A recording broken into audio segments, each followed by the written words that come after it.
All right, I'm going to hit live then. Okay.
Well, once again live from sunny and clear and warm Atlanta, Georgia, we welcome you to McNeese Baseball Park at Russ Chandler Stadium on the campus of Georgia Tech University, right downtown with the Atlanta skyline in the background.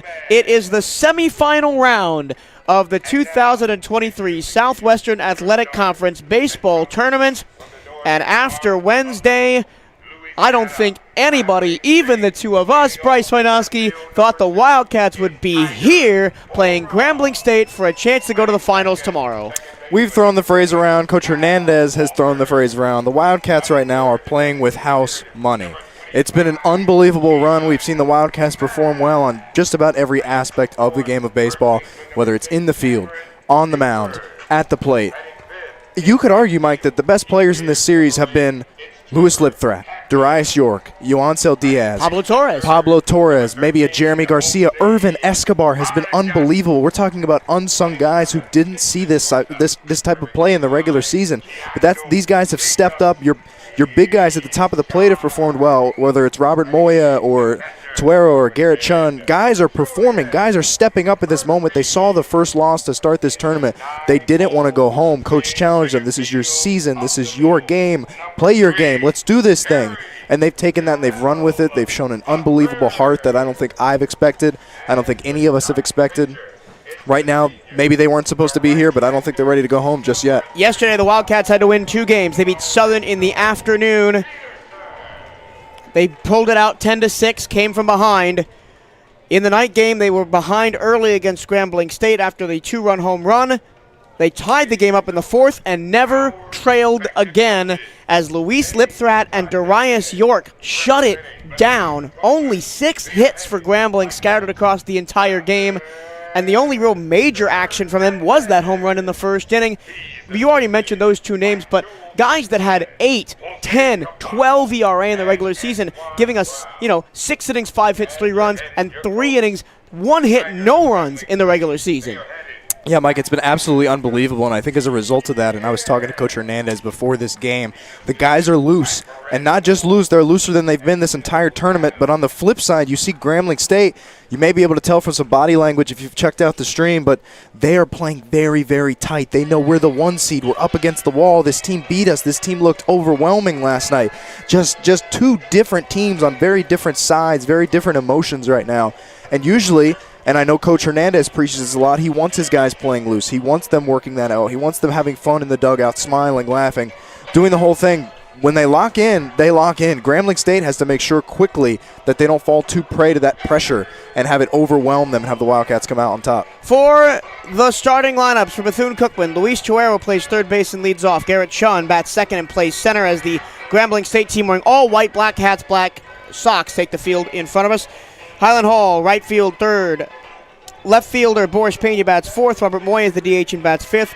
Manny Sufrain, the first baseman, bats sixth. Irvin Escobar is the catcher, batting sixth. Colton Olison, the second baseman, batting seventh. And Jeremy Garcia is batting ninth and playing shortstop. When the Wildcats are in the field, on the mound will be Santiago Gomez. The starting pitcher for Grambling State is their number 1 guy, Lorenzo Peterson. Here are his numbers. He is 6-2 in 16 appearances with 15 starts with 2 complete games and a 4.63 ERA. That is the best ERA on the team by a wide margin. We saw it last night.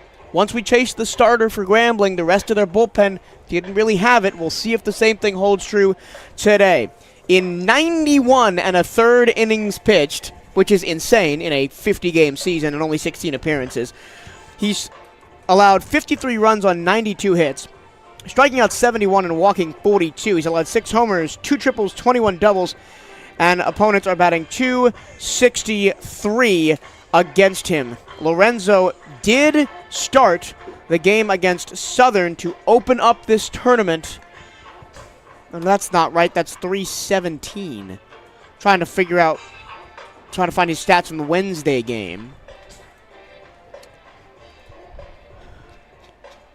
Okay, so he pitched 5 innings, allowed 5 runs on 9 hits, all earned, striking out 3, walking 2. This does not have a pitch count, but it was very elevated around the triple-digit range. Yeah, Mike, and I talked to Jose Carballo, their Wildcats hitting coach, before the game, and it kind of seems like if everybody realizes that if the Wildcats play that same game, preaching patience, working walks, taking easy base hits, working against shifts, this is a game that they can very easily break wide open yet again. Luis Chuero stands into the left-handed batter's box, and we are underway. It's the maroon and gold and the black and gold. First pitch, ball outside. The righty, Peterson, the lefty, Chuero. Once again, we are coming to you live from McNeese Baseball Park on the campus of Georgia Tech. A picture-perfect setting. Strike on the outside corner. 2 fastballs in a row from Peterson to start. And Bryce, we were talking before the game, if all things are equal next year, there is no reason for the SWAC not to return here next year. It's been a beautiful ballpark, a beautiful place to host. Chuero chops one high in the air to left field and not deep. Coming in is Borum, and he makes the catch, 1 away. Chuero was bitten by a couple of fly ball outs early yesterday, but he did get it going towards the end of the game. Got a single and a fielder's choice and 2 RBIs. Yeah, the Wildcats last night, a lot of really hard hit balls, especially in the early innings. Most of those ended up in the gloves of the outfield here for Grambling State. Hopefully they can kind of focus on keeping things in the infield if they need to, dropping stuff just over the head of that infield and just working what you get. Here is Garrett Chun, another lefty for the Wildcats. Pitch. Breaking ball. Catches the bottom part of the zone. 0-1. Chun, a .298 hitter. 57 hits, 49 runs. Here's the pitch. Swing and a chopper right back to the mound. Out of the glove of Peterson. He recovers and throws to first, barely in time. And there are 2 away. Wildcats are going to do what we've seen all tournament for some of these other teams. I know we've talked about it, Jackson State and Southern. Every inning there needs to be some kind of pressure put on. You don't even necessarily have to have a base runner every inning, but every chance you get to make that hard contact, to put the defense in a position where it may make an error or at least press everything, work some walks, that constant pressure has been huge for the Wildcats offensively. Highland Hall bats now. Wildcats wearing the maroon jerseys today with maroon caps, gray pants. And he hits this one first pitch swinging deep to center field, but it's not going to be enough. Burrell comes in and makes the catch. It's a quick 1-2-3 inning for the Grambling State defense. We go to the bottom of the first. Wildcats nothing. Tigers coming to bat. This is Bethune-Cookman University Baseball on the Cat Eye Network and 1380 WELE.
We go to the bottom of the first here from Atlanta. Wildcats nothing. Grambling coming to the bat. It is the right-hander junior from San Diego, California, Santiago Gomez, to start things off for the Wildcats today.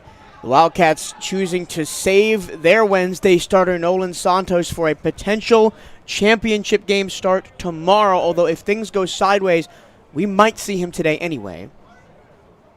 Tiger Borum leads off for the Tigers. First pitch from the righty Gomez is a strike at the knees, 0-1. Gomez is 1-3 in 13 appearances with 6 starts. He's got an 8.66 ERA. Here's the 0-1. Missed with a fastball, 1-1.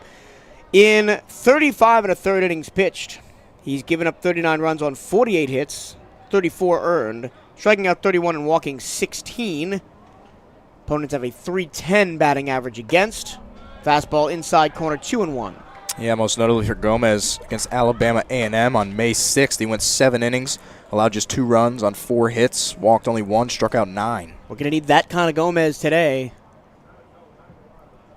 because this deep in the tournament, as Borum hits it sky high to shallow center, it will be the shortstop, Garcia, who moves over and makes the catch. That was a tough one. He lost it in the sun, but recovered and stretched out the right arm to make the grab. Sun's been pretty difficult early today. We saw it a little bit in the Alabama State, and Florida A&M game early before us. There's been a handful of plays like that, whether it's the wind doing just enough to kind of blow it off track or it being tough to track in the sun.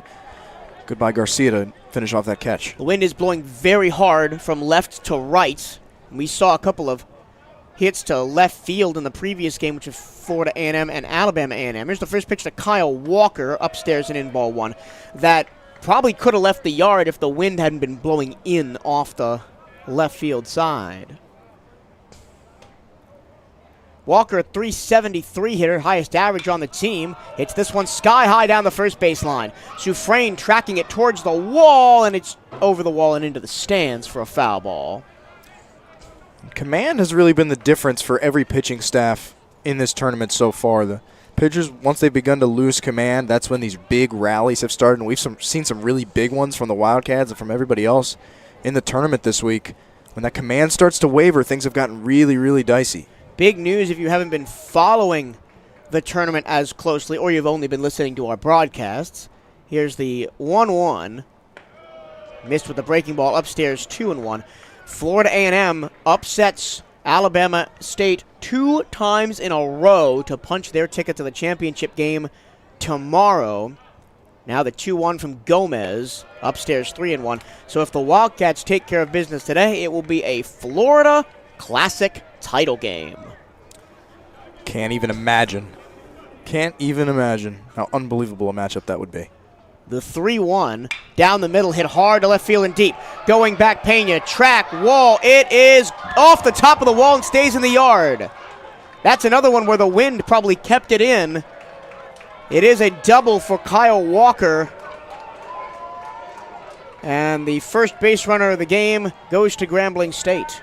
Santiago Gomez and the Wildcats fortunate that one did stay in the yard, probably a foot below, hopping over that wall. Gomez showing a little bit of signs of frustration out there on the mound. We saw a quick start for Grambling State last night. It was via a home run that went a lot further than that ball did. And here is the home run hitter, Keelan Mack.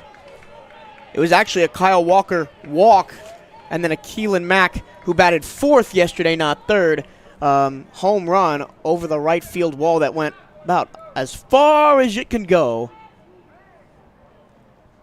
Mack, first pitch swinging, fouls it off the end of the bat to the left-hand side. The lefty hitter, batting .358, 47 runs on 64 hits, 16 homers, and 59 RBI. He is a big old power bat if he makes contact. Gomez, the righty from the stretch, deals the 0-1.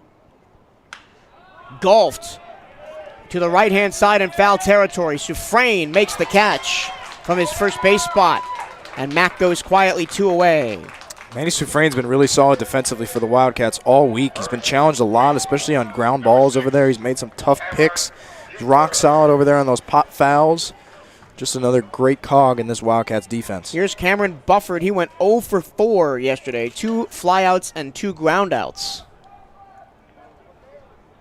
All the personnel is the same for Grambling State as was yesterday, but they've shuffled the lineup around order-wise. First pitch from Gomez. Fastball misses outside to the righty, 1-0, and Irvin Escobar wants to trot out to talk to his pitcher.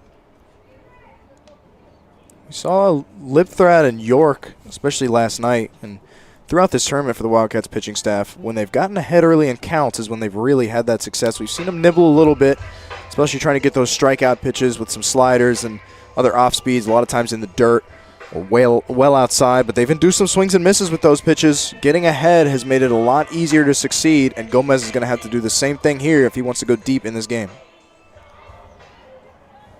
Escobar takes his position back behind the plate, and here we go.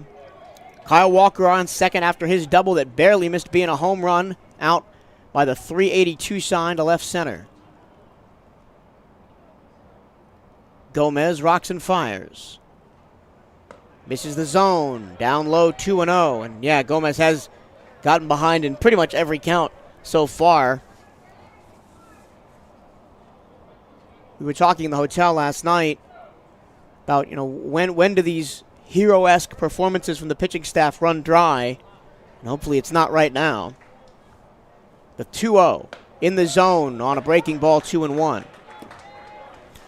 Bufford on the season, .320 his average, 45 runs on 65 hits, 12 homers, 67 RBIs. The middle of this order is the damage dealers, Mack, Bufford, and Hatton. 16 homers, 12 homers, 12 homers. Nobody else has more than 6. The 2-1. Breaking ball right down the middle, 2-2. Nice work to battle back from down early in the count.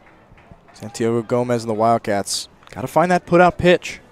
Gomez took his mask off and is adjusting something with his ear. Maybe the pitch calm system is messed up. I know the Wildcats had trouble early in this week, specifically in Game 1, with the radio being a little bit quiet. 2-2, 2 outs. Outside 3-2, try to get him to chase. Yeah, we've seen the Wildcats go to that a lot this week, that outside breaking ball or fastball maybe right on that outside edge, trying to get the swing and misses. Some teams have bit, some guys haven't. That was the main strikeout pitch for Lipthrat as he fanned 5 yesterday. Count runs full. Here's the payoff.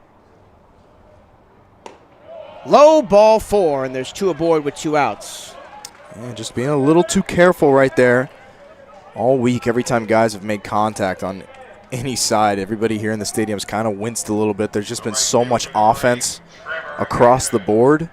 Trying to keep the bat off the ball of these guys. Sometimes it'll get you in trouble like that. Here's Trevor Hatton, the third of the 3 big danger bats for the Tigers. 2 on, 2 out here in the first. First pitch, breaking ball that misses outside to the righty from Santiago Gomez. Tough inning for Gomez. You cannot afford to elevate your pitch count early because once you start rotating through that bullpen, there's not a lot left. Although the Wildcats do have some arms back today, Yohan Gonzalez and Pablo Torres. Upstairs 2-0. And they're still a little afraid to pipe that ball down through the zone. He's been staying off the plate. That time goes high. Not so much as missing spots as trying to keep things over the heart of that plate. 2-0 now. Swing and a miss at a fastball at the knees. 2-1. That's the kind of pitch you'd like to see. That was a little bit inside, a little on the hands, and came straight down as Gomez has that real over-the-top delivery. That's a pitch that's kind of haunted the Wildcats a lot this week, is that inside fastball. At the very least, if they're making contact, especially for these right-handed hitters, not getting much on it. I think I see Pablo Torres already trotting out to the bullpen. Strike called, outside corner, 2-2. Wildcats certainly don't want to have to go to him this early. Probably just precautionary at this point. Got 2 quick outs and now 2 base runners. 2 out base runners have killed the Wildcats. It's been probably their weakest point as a pitching staff in this tournament. The pitch. Breaking ball hit in the air to center. This will be a tough play for Chun. He goes back at the track at the wall. It's off the top of the wall and stays in the yard for the second time this inning. 1 run scores. Here comes the second run they score. Crying for a triple, and Bufford is safe. Excuse me, Hatton is safe. It's a 2 RBI triple for Trevor Hatton, and just like yesterday, it's 2-0 Grambling State in the first. Yeah, these Wildcats are no stranger to being down early in these games. We know the deeper and deeper we get into this tournament, the more and more you're going to have to rely on your bats just because of how worn dry the pitching staff can get. Gomez really is going to have to settle in here or it could get long and ugly for the Wildcats here today. And we've kind of been waiting for that to happen all tournament, and it hasn't. Of course, the 2 games where the Wildcats did give up crooked numbers, the 11 to Jackson State, was really the only one. That game was back and forth and back and forth. The Wildcats never really felt out of it. Even they were actually up by 5 at one point. First pitch, a ball outside. This is Jose Vargas, the third baseman. That was a late strike call from home plate umpire Patrick Graham. The other umpires at first base, Derek Everett. At second base, Brandon Folks. Third straight game for Folks doing a Wildcats game. And at third base, Chris Booker. Hit in the air to center field again. Chun tracking to his right. Makes the catch to end the inning. 2 runs. 2 hits, 1 left, and we go to the bottom, or the top of the second, and it's a 2-0 Grambling State lead. Deja vu from yesterday. Let's see if the Wildcat Bats can get hot here on the Cat Eye Network and 1380 WELE.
We go to the top of the second. Wildcats trailing the Grambling State Tigers 2-0 in the semifinals of the 2023 Southwestern Athletic Conference Tournament. Winner of this, goes on to tomorrow afternoon's championship game to play Florida A&M.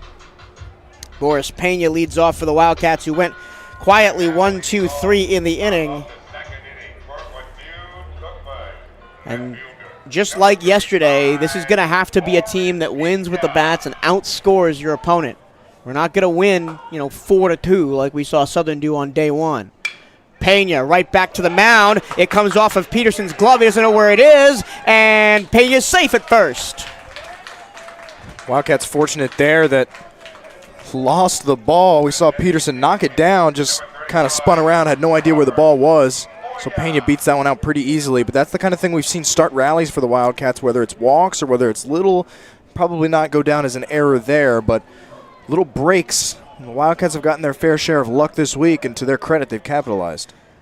Lorenzo Peterson, no stranger to playing in Atlanta, as Robert Moya comes to the plate with Pena on first and nobody out. First pitch swinging from Moya, fouls it straight back. Peterson, a graduate transfer from Clark Atlanta University. That campus, not far away from here, just about a couple of miles south. Originally from Vallejo, California, Peterson. And he's ahead in the count 0-1 on Moya. Here's the pitch. Breaking ball catches the heart of the plate, 0-2. And that's been the difference so far. Peterson attacking the zone. Gomez for BCU has been kind of dancing around it and getting behind in counts. Here's the 0-2 to Moya. Hit up the middle, base hit. Oh no, oh it is. It's a base hit as a diving attempt by Burrell comes off his wrist and he doesn't make the play. I thought that was going to get down a lot sooner than it did. Burrell came charging in and dove for it, and the pitch went off of his wrist and not into his glove. Yeah, ball just hung up there a little too long. Kind of a tough play right down by maybe the knees of the center fielder there, so not sure if you want to commit to the dive or try to stay up. It's a really hard play to make. That one's going to go down as a hit.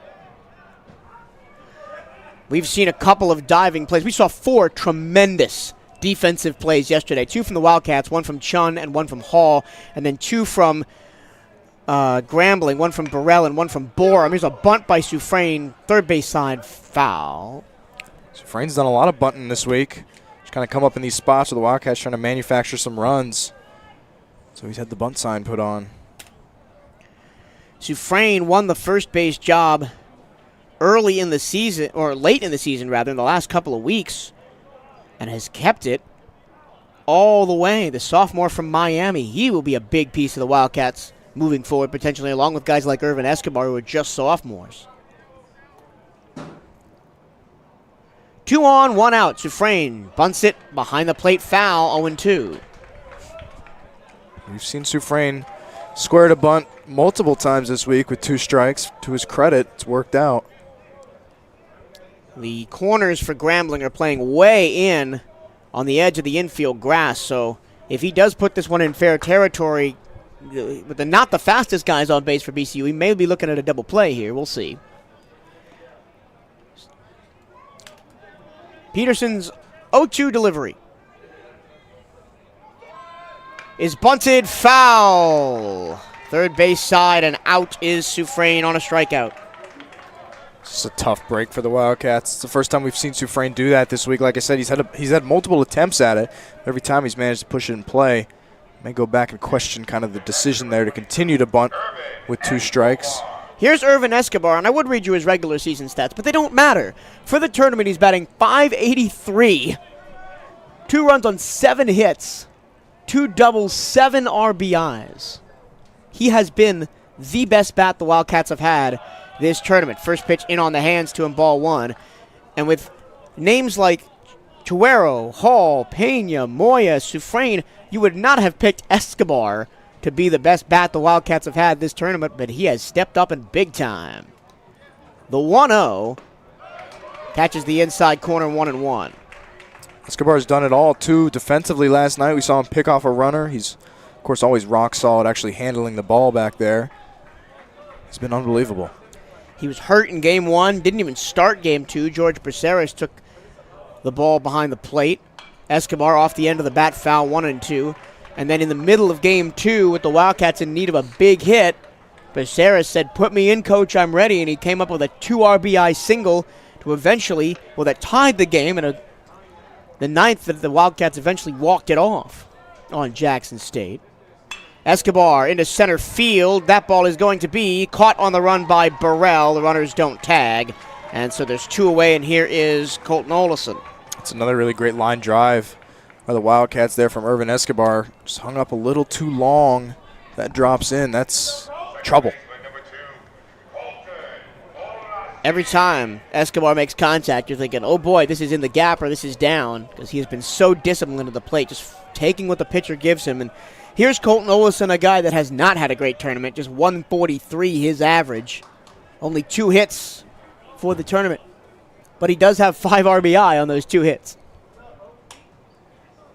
Upstairs and in ball 1. He's credited with a double last night in a ball that fell in no man's land out in right field, maybe a couple 20 or so yards behind where the first base bag is. Nobody really called him off. It was a long run for the fielder and cleared the bases. Just barely missed it. That's what gave the Wildcats a 7-4 lead, or should be a 7-3 lead, and that would be the final score. Colton in a 1-1 count. Fastball catches the outside corner. 1-2. Pretty wide strike zone from Patrick Graham here for both sides in the early going. As Peterson looks to get out of a jam after 2 straight singles to open up the inning for the Wildcats. The 1-2. Hit to center field. Base hit! Rounding third and coming home is Pena. Here comes the throw. It's not in time, and it's cut off by the second baseman. The Wildcats are on the board on Colton Olison's 6th RBI of the playoffs. Colton Olison, it's great for him to see some action early, as there we go. It's become kind of the tradition this week. The Wildcats will dance down there in that visiting dugout today. But it's great to see that kind of success for him at the plate. His defense is always rock solid, but the bat just hasn't followed, starting it off early well today. Here's another guy, Jeremy Garcia, that his regular season numbers don't really do justice to what he's done in the tournament. He's batting .400. 6 hits, 2 RBIs. First pitch to him, a ball low. And he has given the Wildcats some massive production out of the 9-hole and kind of shed that chokes in the clutch kind of label that we had put on him in the regular season.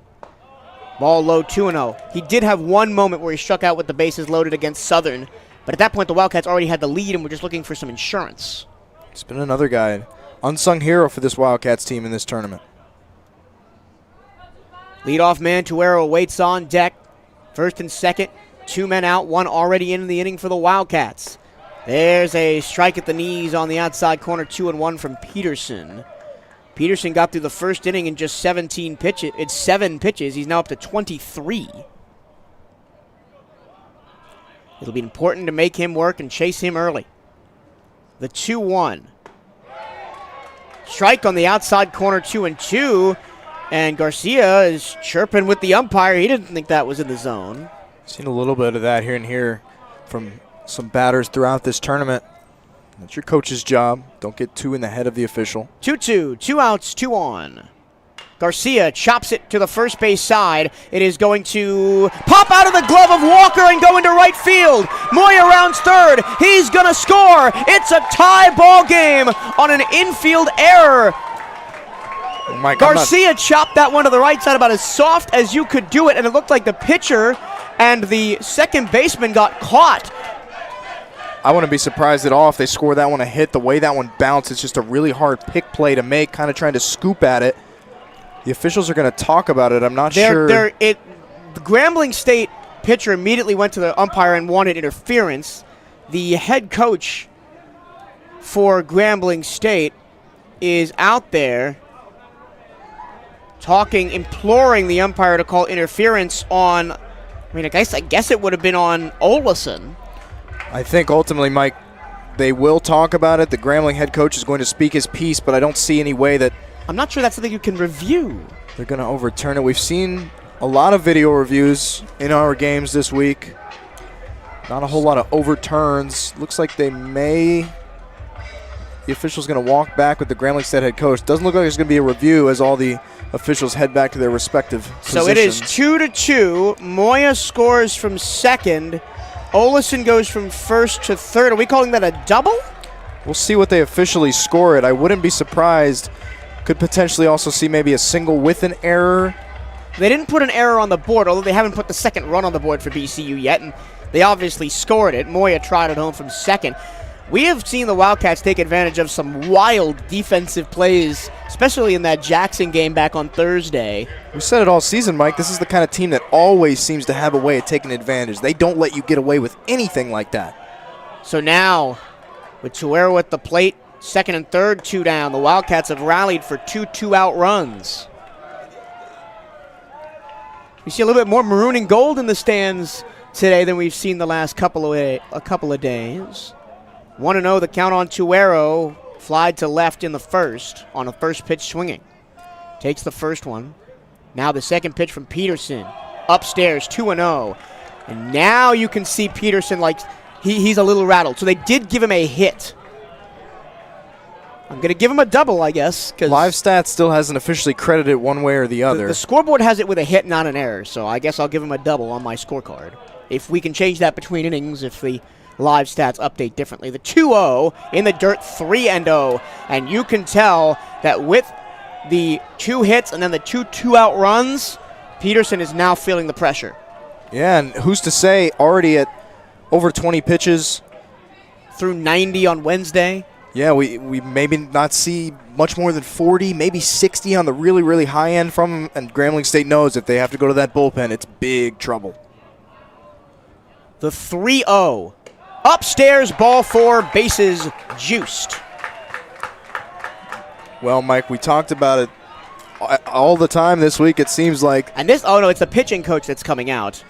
I saw someone come out of the dugout. I'm like, they're pulling Peterson already? That's a quick hook.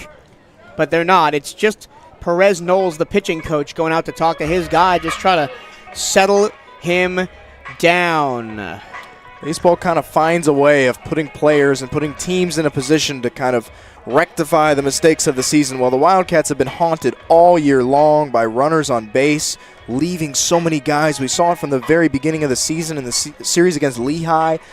The Wildcats were leaving double digits on base. Well, they've been given so many opportunities in this tournament to turn that around and to become a different kind of team, one that rallies, one that performs in these spots, and they've done that, and they need to continue to do that here. Left 11 on base last night, still scored 7 runs, and even when they are leaving guys on base in this tournament, they're pushing them across more than likely, but they're leaving guys on as part of rallies and not getting 2 guys on and then doing 3 straight outs, or getting 3 guys on and striking out twice like we've seen for most of the season. Here's Garrett Chun in a big-time spot, grounded out to the pitcher his first time up. Fastball misses high, 1-0. 5 straight balls thrown by Peterson. I'm not doing anything until Peterson proves to me that he can settle in. Bases juiced. 2 already in the inning for the Wildcats. 2 outs. The second pitch to Chun. Off the plate with the slider, 2-0. I feel like we've said it a million times this week, Mike. I'm not taking that bat off my shoulder. And oftentimes the Wildcats prove us wrong and do swing in 2 and 3-0 counts, and we never really can figure out why. Feels like there's been so many that they have kept the bat on their shoulders for, too. The 2-0 inside, causing Chun to jump back. 7 straight balls thrown from Peterson. And see, now this is one of those pitches here. I don't care how good the pitch is to hit. I'm not swinging. Don't swing, because if he misses the zone, it's another run and the Wildcats have the lead. And you've got 2 more strikes to work with. The pitch. Ball 4 upstairs. Olesen walks home from third. 2 consecutive walks by Peterson. 1 to load the bases, 1 to drive in a run, and it's 3-2 BCU. Yeah, Kendrick Burchell is out there warming up for Grambling State. This may be the beginning of the end for Peterson. It kind of looks like already, whether it's rattled, whether it's nerves, whether he's just run out of gas, struggling right now. What a change from the first inning to the second inning. He set us down on 7 pitches. He looked confident. He was hitting his spots. And now he's thrown 8 straight balls and walked in a run. First pitch to Highland Hall. A ball upstairs. 9 straight misses for Peterson. I think it's really easy to kind of reach into the back of whatever energy you have left for a first inning like that. I think you see it a lot when starters, especially in Major League Baseball in the playoffs these days, come in as relievers at the end, reaching back on short rest. But then when you have to go long, it gets really dicey. The 1-0. Upstairs 2-0. Highland Hall, I don't think even Highland Hall was in a, stance right there. He was just kind of standing there at the plate holding the bat in his hands. It's been that difficult for Peterson to find the zone. May not even need to be competitive. 10 straight balls thrown by Peterson.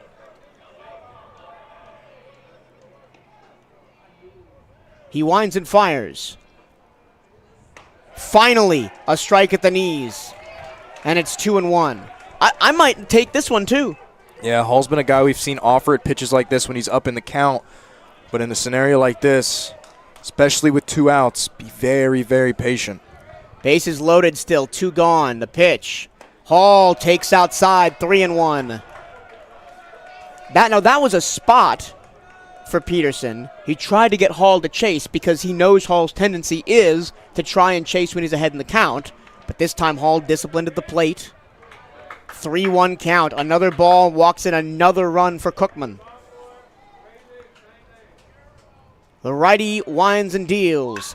Hall hits it in the air to right center field. Going over Burrell. He leaps. He can't make the play. It's over his head into the wall. 1 run scores. 2 runs score. 3 runs score. It's a bases clearing 3 RBI double for Highland Hall. And the Wildcats take a 6-2 lead. We talk about on the unsung heroes in this tournament, and sometimes it's just as simple as your best bat coming up in a big spot and doing something like that. Highland Hall, unbelievable, does exactly what the Wildcats need. They're going to need more of that tonight, 6-2 early. But when you're throwing strikes and struggling like Peterson is, sometimes you got to groove one down the middle, and Highland Hall takes advantage and gets all of it. And that's the end for Peterson. Here comes head coach David Pierre in his 2nd full season as the Grambling head coach. He's been an assistant coach for the Graham fam since 2010. He helped them win a SWAC title in the early 2000s. But right now he knows his pitcher is out of gas, and we're going to see a call to the bullpen as the Wildcats have batted around. And here comes Boris Pena. Yeah, Mike, this gets back to what I talked about to start this game with Coach Hernandez. Now you see that Wildcats dugout once again. They're playing so loose. Guys are up. They're talking. They're laughing. The body language is great. Grambling State, slumped shoulders. Everybody's standing up and down. A lot of straight faces.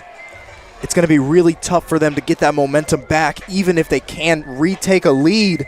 There's just in the back of their mind, it's just Bethune-Cookman piles it on, and they just keep coming. It's been relentless. So something you've mentioned to me multiple times off air is that we've kind of sucked up the energy from the teams we've beaten. Yeah. The scrappiness of Jackson State, the swagger of Southern, and we've just kind of taken all that and run with it. Yeah, I've been waiting to bring it up on broadcast until I can confirm.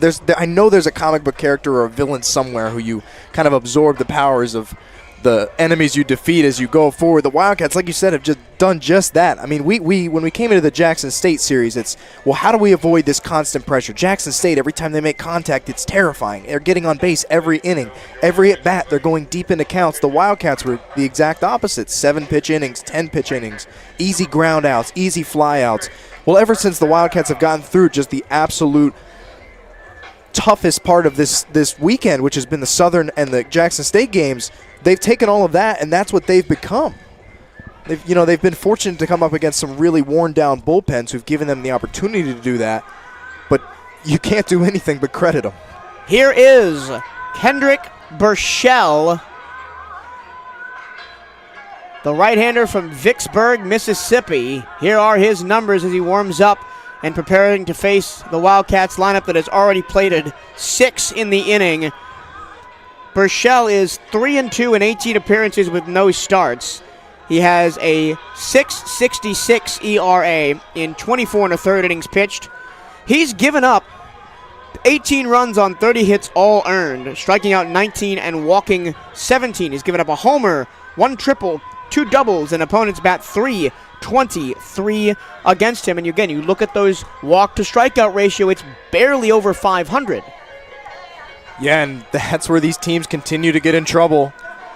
Wildcats just have to keep playing that game. We said it before, they feel like they're nearly impossible to beat if they can just continue to be patient. The Wildcats lead 6-0 here in the top of the second. Pena led off the inning, and now he's coming to bat again. He led off with a single, then Moya singled, then Sufrain struck out, Escobar popped out. We thought, oh, maybe here we go. But then Olesen singled, Garcia doubled, Tuero walked, Chun walked, Hall doubled everybody in, and now here's Pena again.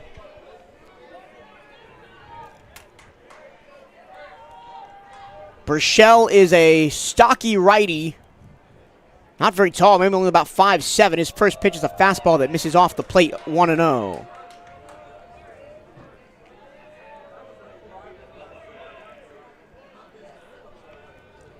Pena with the bases still loaded, and with just Hall on second now after the bases clearing double.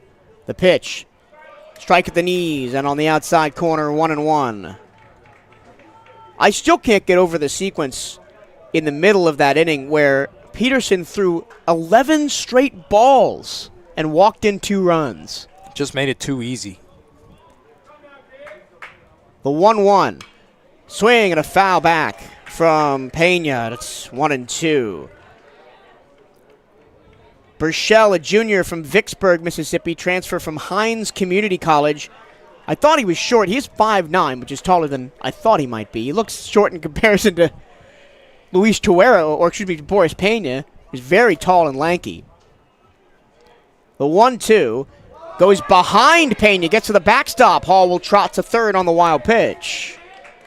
And whether it's wild pitches, walks, hit by pitches, what have you, like I said, it just seems like every single time the Wildcats make you pay for it. Here's another opportunity. Hall, who is battled back and forth all year with Malik Stevens for title of fastest player on the team for Bethune-Cookman, standing 90 feet away. He could score potentially if this doesn't leave the infield. He's that fast. The 2-2. Swing and a miss from Tuero. To be fair, that was a really good pitch. Fastball low and inside from Burchell. 6 runs, 5 hits, 1 error and 1 left. We go to the bottom of the second, and the Wildcats now have a lead to protect. Let's see if they could do it right here on the Cat Eye Network and 1380 WELE.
Keanu Jacobs-Guichard leads off the second inning for the Grambling State Tigers as they now trail the Bethune-Cookman Wildcats 6-2 in the bottom of the second. And something you said yesterday, Bryce, kind of came back to my mind during that second inning. And I'll finish my thought after the first pitch from Santiago Gomez. It is a strike at the knees. You said these SWAC tournament games kind of feel like NBA games where the offenses are so dominant as opposed to the pitching staffs, breaking ball outside, 1-1, that it almost feels like it only matters the last 3 innings. If this game can stay anywhere near close, it's going to come down to those last 3 innings. Here's the 1-1. Breaking ball upstairs, 2-1. Yeah, we saw it yet again in the game before us here, Alabama State and Florida A&M. It seemed like even though Bama State was down quite a bit, they just kept putting runners on, loading the bases. Swing and a chopper foul. Count 2-2. The Hornets ultimately didn't come out on top of that game, but it just felt like every inning it still continued to feel like they could jump in front at any moment. FAMU holding on for dear life, even though they won the game by 4 runs. Yeah. Guichard, no, they won by 5 runs. They got one in the top of the ninth. A .327 hitter, 28 runs on 36 hits, 2 homers, 19 RBIs. Inside corner, ball 3, and the count runs full. I would not be surprised if the hook is pretty quick now on Gomez. The payoff, upstairs ball 4. Second walk of the game issued by Santiago Gomez. First runner aboard for Grambling State. I think the hook is going to kind of depend, although there we see George Braceras heading down to the bullpen with somebody sitting down there, Pablo Torres. But if the Wildcats' offense can continue to kind of rally in the next half inning and continue to pour runs on, I might see a longer leash, just kind of give that bullpen as much of a breather as it can get. First pitch to Julian Murphy, the catcher, is fouled away. Murphy, .265 is average, 20 runs on 31 hits, 1 homer, 17 RBIs. He only slugs .325, which is the lowest on this starting lineup for Grambling State. The 1-0 in the dirt, 1-1. But it's just been the command for Gomez, right? And he hasn't looked as solid as guys like York and Lipthrat and Yoancel Diaz have looked in the last 2 days. When he's missing, it's well out of the zone, and it's not usually with the breaking ball. Fastball hammered towards second, caught in the air by Olesen. He throws back to first. It's a double play. And there's that offense for Colton Olesen kind of feeding into some outstanding defense. He does it all on both sides of the plate.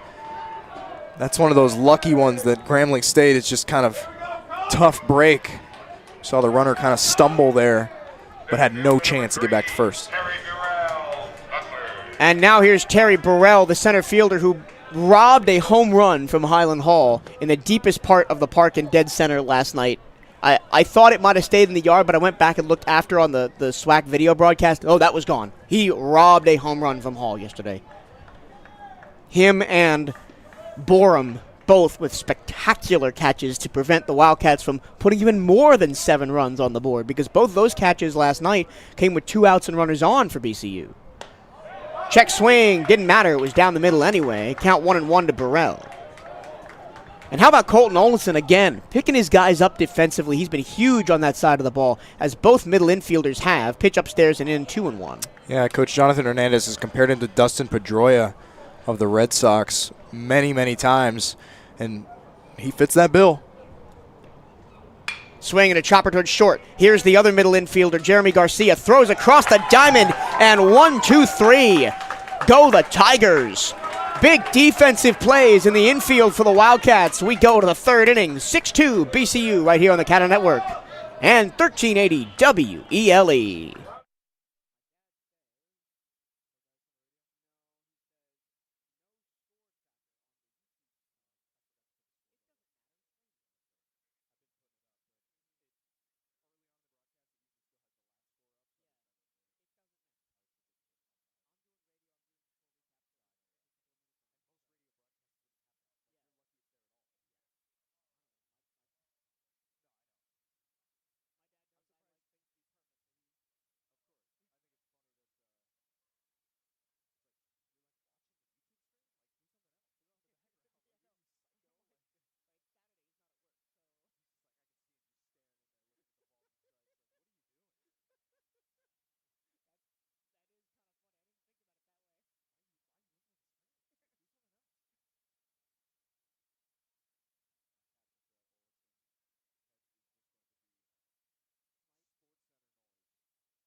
We go to the top of the third. Wildcats with a 6-2 lead over the Grambling State Tigers here in the semifinals of the Southwestern Athletic Conference Baseball Championship. Winner of this game goes to tomorrow's championship round to play the Florida A&M Rattlers. Robert Moya leads off.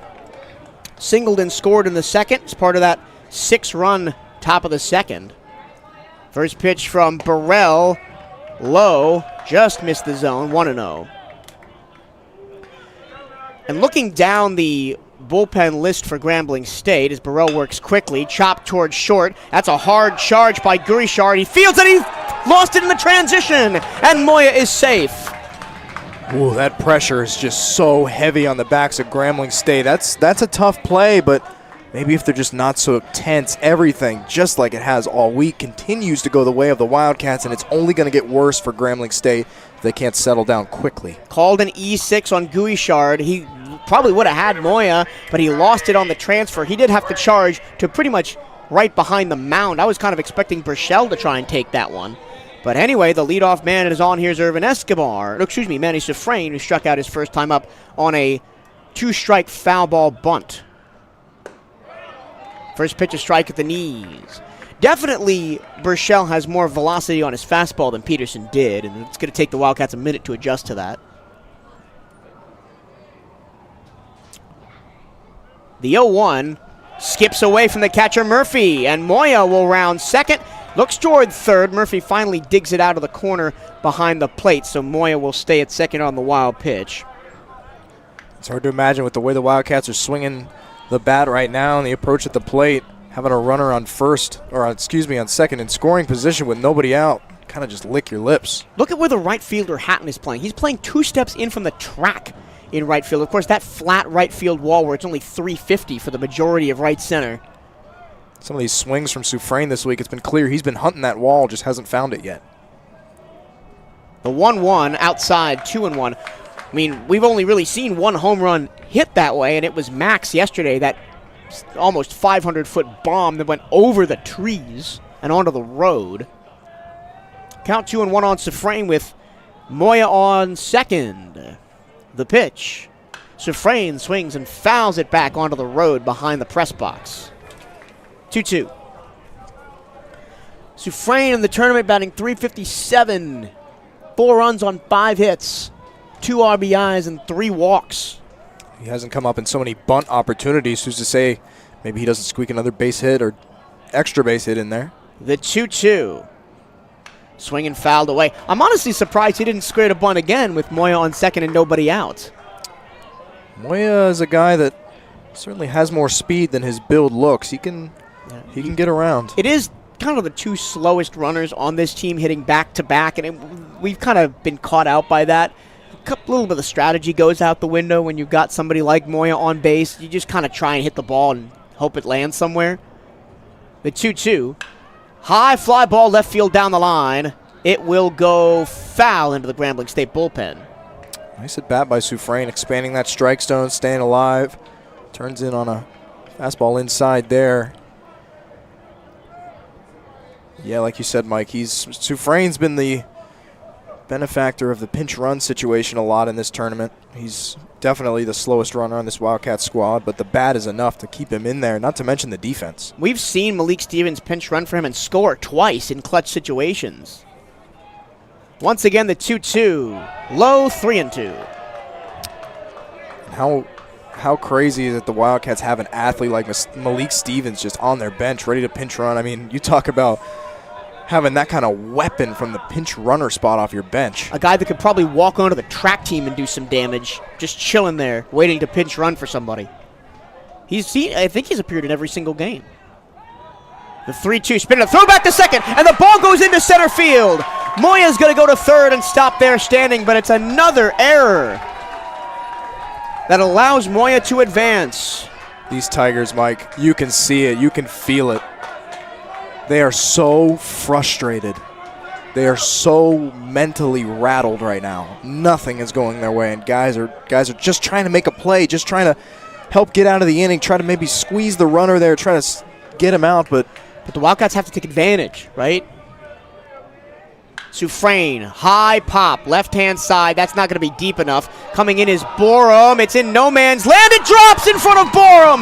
Moya scores. Suffrain into second with a double. It's another mistake from Grambling State, and the Wildcats counterpunch again. 7-2 BCU. I don't know how many more times I can say the same thing, Mike. Grambling State is just... It's hard to watch. That's a ball that your left fielder there has to call everybody off. That's his ball. The Vargas, Grichard, and Borum all converge. The ball just dropped in the middle of the Bermuda Triangle. We've seen that bite the Wildcats a couple of times because Colton Olison at second base sometimes can be a little bit too aggressive in going after balls and calls off people that maybe he shouldn't and things drop. But the Wildcats have been the beneficiary of a couple of those both last night and tonight. Yeah, the Wildcats are also fortunate there. As we have a little meeting of the minds here with the infield and their pitcher Burchell, but Borum is playing really deep out there because of the bat of Manny Suffrain. He's had some deep balls to that part of the park this week, so it was a long run, but there's still no reason that shouldn't be his ball. He was there in time. Yep. Nike is the official outfitter of the Bethune-Cookman Wildcats. Gear up on the latest BCU Nike gear at nike.com/Bethune-Cookman Wildcats. And make sure you are representing Bethune-Cookman University athletics to the fullest. Buy the latest BCU gear online at the Bethune-Cookman online store. Go to bcuathletics.com and click on shop to find the newest BCU clothing and apparel. That's bcuathletics.com and click on shop. And Bryce, why wouldn't you want to get some BCU gear right now the way this baseball team is playing? This team's hot, Mike. This team is something special. You can feel it. You can feel it talking to the guys. You can feel it talking to coach. I know we feel it talking to each other. There's something special here. Now with Suffrain on second and nobody out, here's Irvin Escobar. Flied out to center his first time up. First pitch, in on the hands, almost hits him. 1-0. Irvin Escobar is so patient at the plate. He's never going to give you an easy out.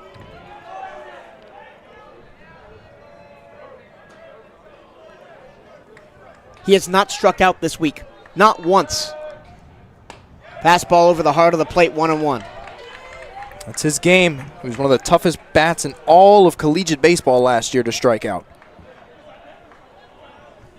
Suffrain still on second. Wildcats with a 7-2 lead. 7 runs on 7 hits, 2 errors. We're in the top of the third with nobody out. Burrell pitch low, or excuse me, Burchell pitch low, 2-1.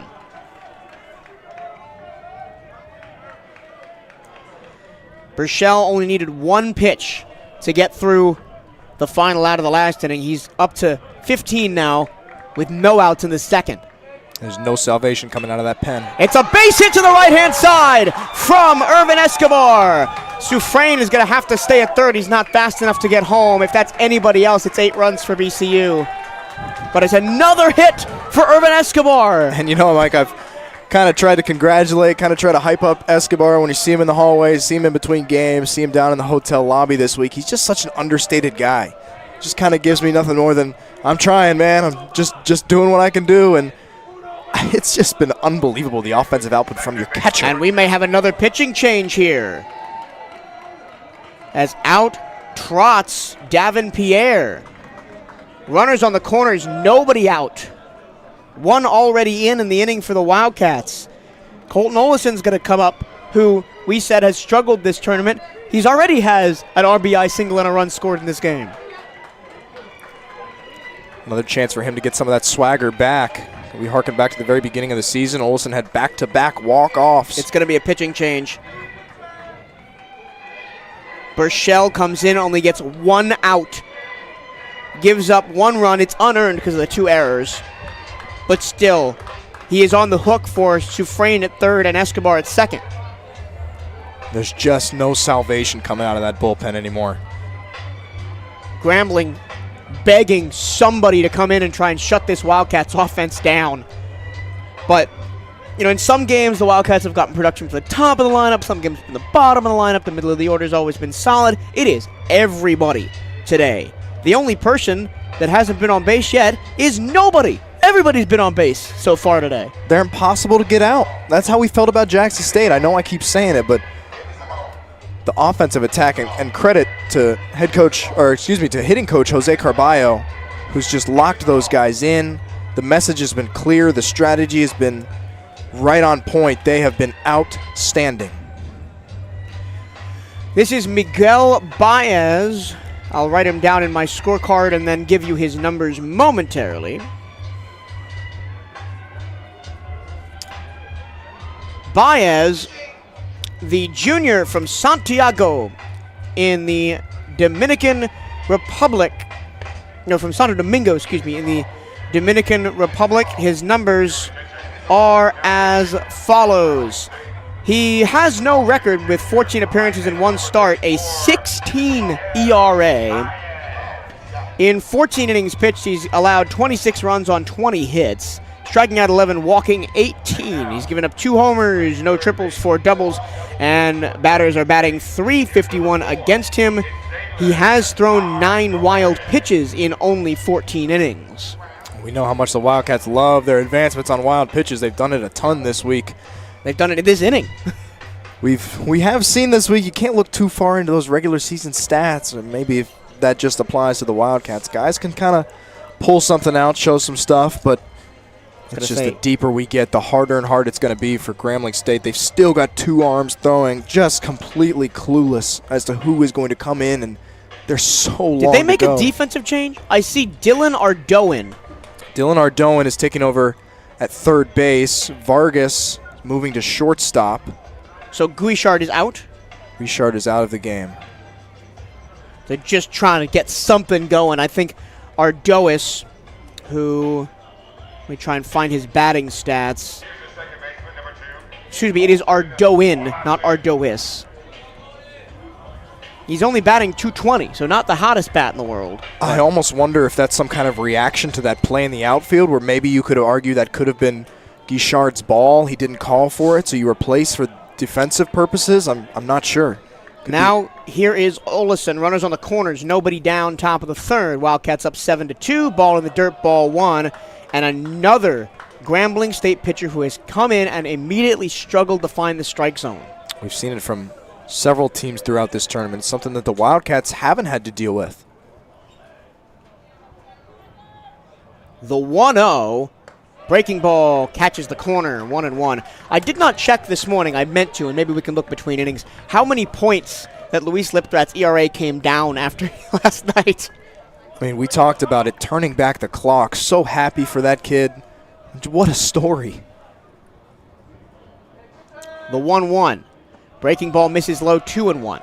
I think sometimes, too, here you see the benefit of the Wildcats playing these midweek teams, Florida State, Florida, Miami. These relievers who are just getting pounded by some of the best bats in the country. They come in against a Grambling State or a Southern, and while they may not be the best arms with these inflated ERAs, it's a different ballgame. Olesen, the 2-1 to him, grounded. Third base side, it's going to get through and down the line.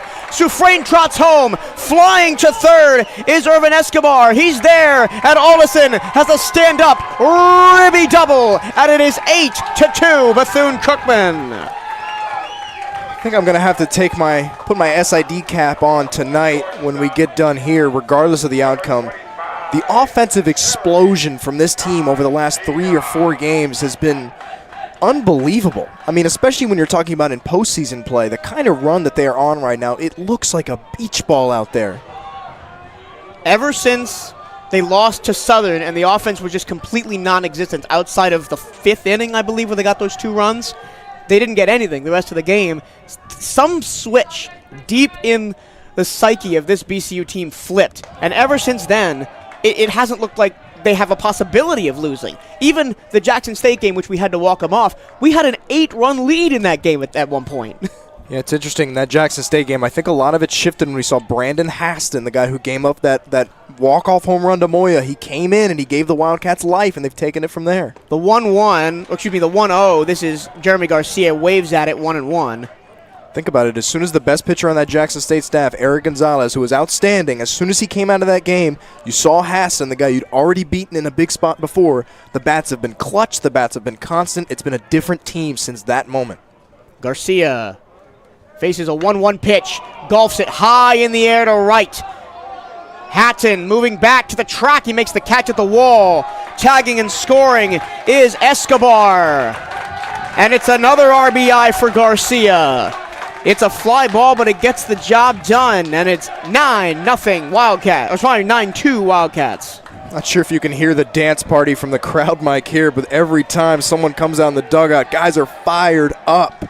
Garcia's, and the Tigers are lucky Garcia didn't get a little bit more on that, or that one could have squeaked over the wall. Yeah, because the wind is blowing left to right very hard. The American flag in left center field stiff, blowing out that way. If you get one up into the jet stream with as short a porch as that right center field wall is, it could be carrying out of here. Here's Luis Tuero. First pitch chops it foul, 0-1. Tuero flied out to left in the first, walked and scored in the second. Was part of that 11 straight ball adventure from Peterson that ended up walking in 2 runs. And again, the dugout chants, Luis Tuero. Baez.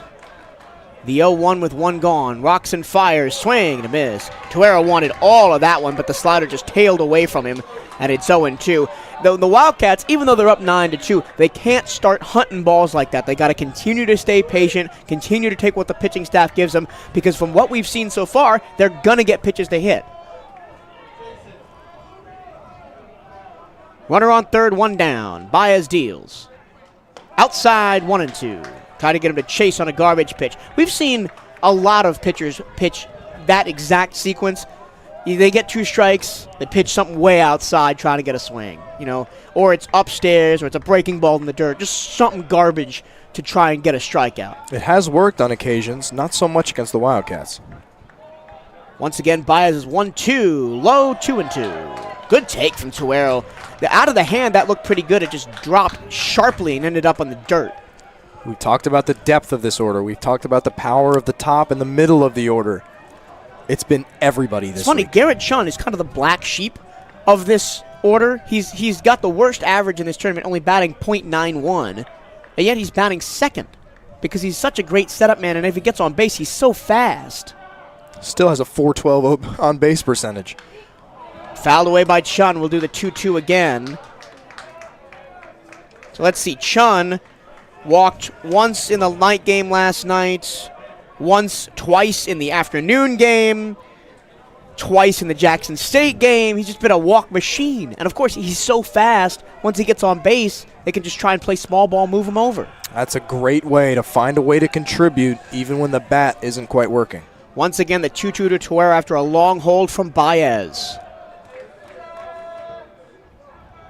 Inside almost hit him. Tuero had to jump back, and it was a nice stop behind the plate from Murphy to prevent the ball from going to the backstop. It is Colton Olison on third. He's kind of middle of the pack in terms of speed. So I'm not sure if that one goes to the backstop. He's coming home with how short the backstop is here at Rush Chandler Stadium.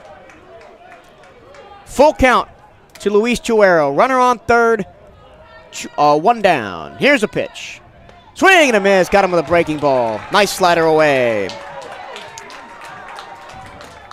And now here is the aforementioned Garrett Chun, and if there was ever a time for a hit from him, it might be now.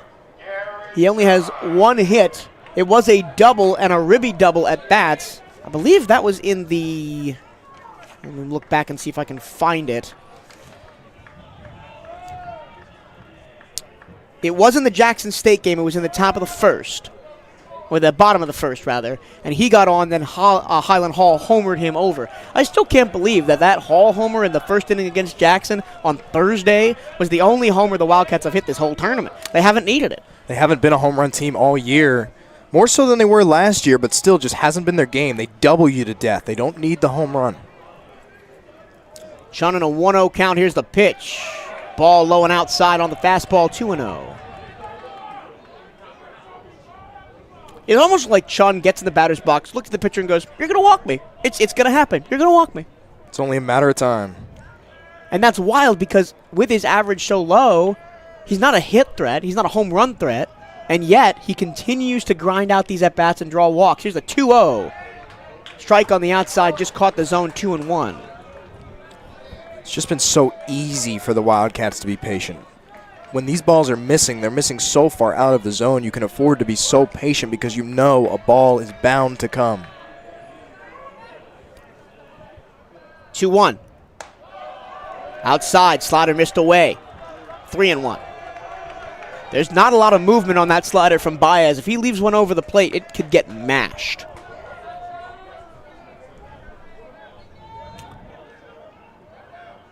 Baez from the stretch with Olesen waiting on third. The 3-1.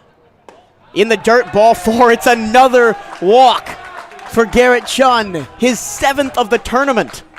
The Grambling State coaching staff knows that they've just got no one left in that bullpen. Excuse me, his 8th of the tournament because he walked in the 2nd.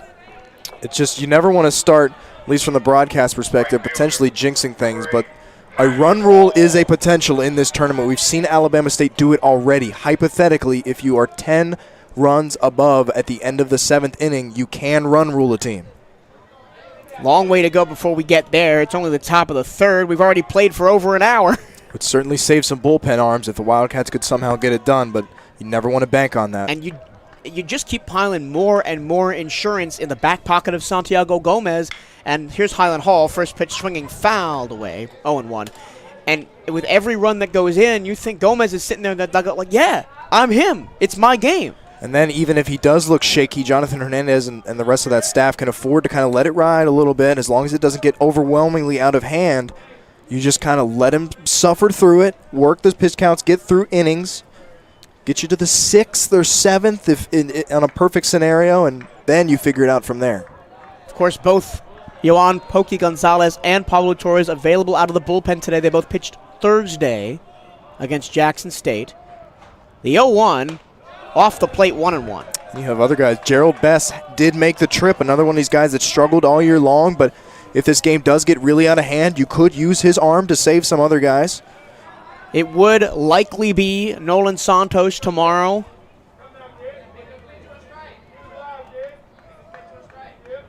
The 1-1. Bounce to the plate, 1-2. Chun goes to second, no throw. It's a stolen base for Garrett. See right there, I think that's just another indication of how mentally rattled Grambling State is right now. Julian Murphy, the catcher, didn't even want to throw that ball because it could be an error, could go into center field, and that's another run. Already 9 runs on 9 hits in the 3rd. This might be the biggest offensive explosion early in a game into the season for Bethune-Cookman. We'll have to go back and look. The 2-1. Hall swings and chops it foul into the Grambling State dugout, 2-2. Hall, remember, in the 2nd, had that bases-clearing 3 RBI triple. He was the only person to get on base in that inning that did not score. I mean, what more can you say? It's unbelievable. Hall batting .333 in this tournament, far under the .362 of his season average. But he has been big in clutch moments. Here's the 2-2. Hall barely gets a piece of one, chops it back to the screen and stays alive.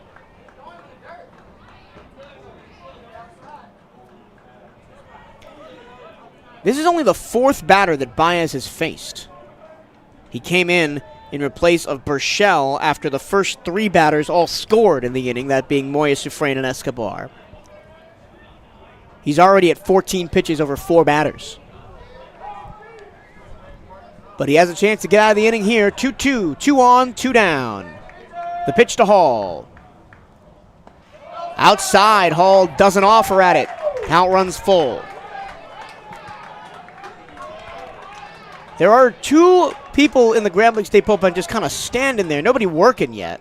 They've had 2 arms in there for a long time working. They've kind of sat down, probably as warm as they're going to get at this point. The payoff delivery to Hall. Baez winds and fires. It gets behind him. Olesen doesn't go as the ball ricochets right back to Murphy behind the plate. But it's 2 straight walks issued by Baez. I saw some movement in the Grambling State dugout, but nobody coming out to the mound. Hall aboard. Here is Boris Pena with 2 down. And the bases are juiced again. Just kind of been watching head coach Jonathan Hernandez down there in the dugout between pitches, just how cool and collected he is. He's shaking his head. The rest of the team is up there kind of dancing around, having fun.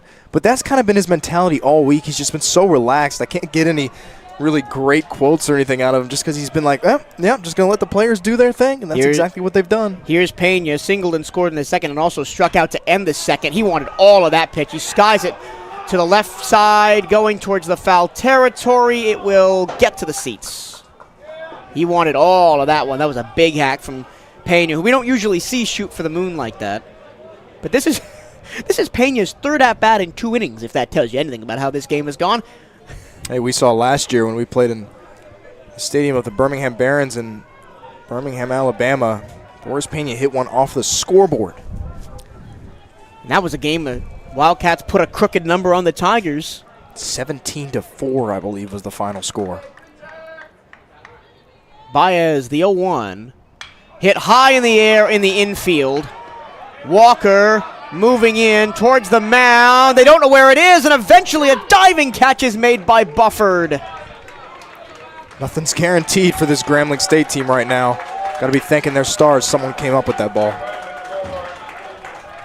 All right, let me see if I can get this. 3 runs, 3 hits, and the bases left loaded. We go to the bottom of the third, 9-2 Wildcats here over Grambling State on the Cat Eye Network on 1380 WELE.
Read the wrong thing. We go to the bottom of the third. Wildcats with a 9-2 lead. First pitch, a ball. Tiger Borum, the top of the order, leading it off for Grambling State. Popped out to short his first time up. He hits this one high in the air to center field. Chun, back, track, wall. He looks up, he makes the catch, and runs into the wall as well. It's another piece of hard contact for Grambling State, but they really have to avoid now falling into the rut that we've seen haunt the Wildcats, at least before they've turned into this offensive juggernaut.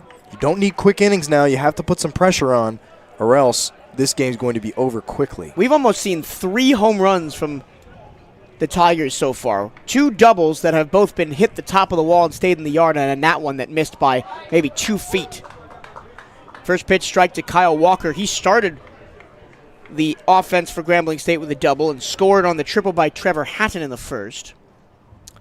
Second pitch to him, breaking ball, hit in the air to left. Well hit, back goes Pena at the wall, makes the catch, and he also runs into the wall.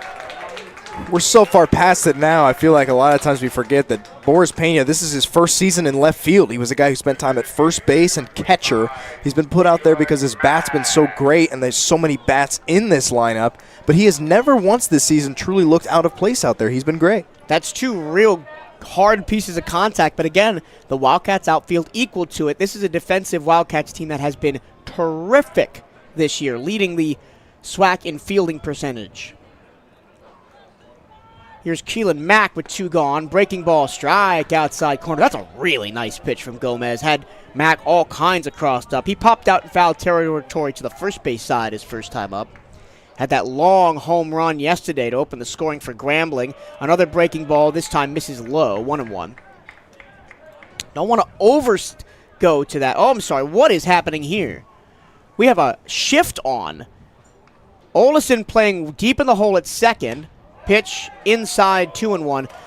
The shortstop Garcia is playing where he normally is. The third baseman Tuero is behind second base, kind of parallel with where Garrett Chun is in the outfield.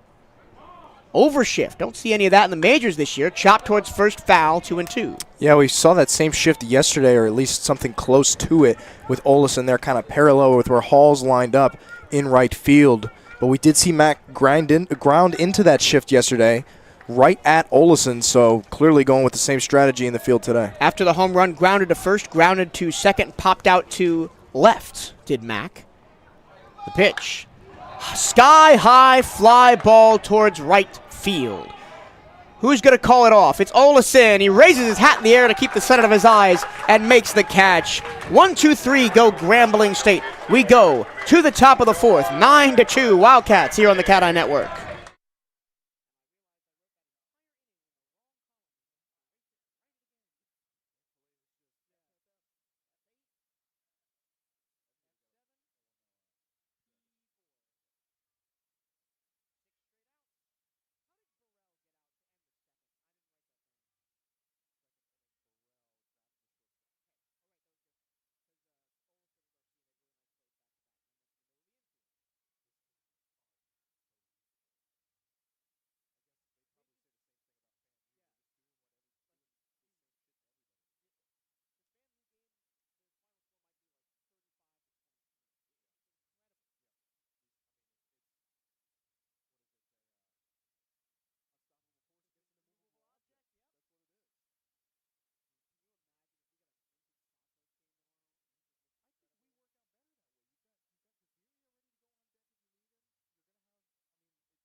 We go to the top of the fourth.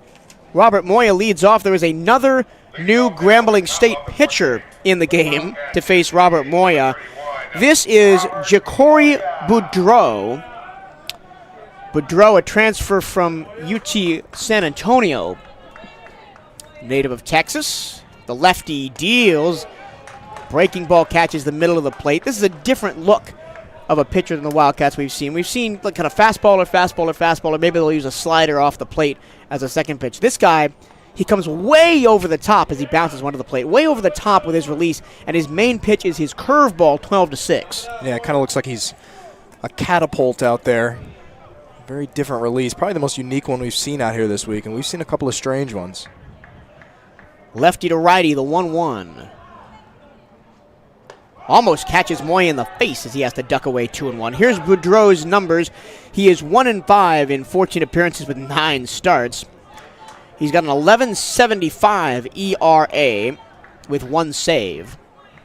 And the 2-1. Moya doesn't go for the breaking ball outside, 3-1. Here we go again. In 28 1/3 innings pitched, he's given up 40 runs on 41 hits. Striking out 14 and walking 36. Here we go again. The 3-1. Moya swings and misses, was way ahead on that curveball, 3-2. I'd love to have that swing back. That was a ball that could have been crushed. He was just looking for a little more velocity there, and it didn't come.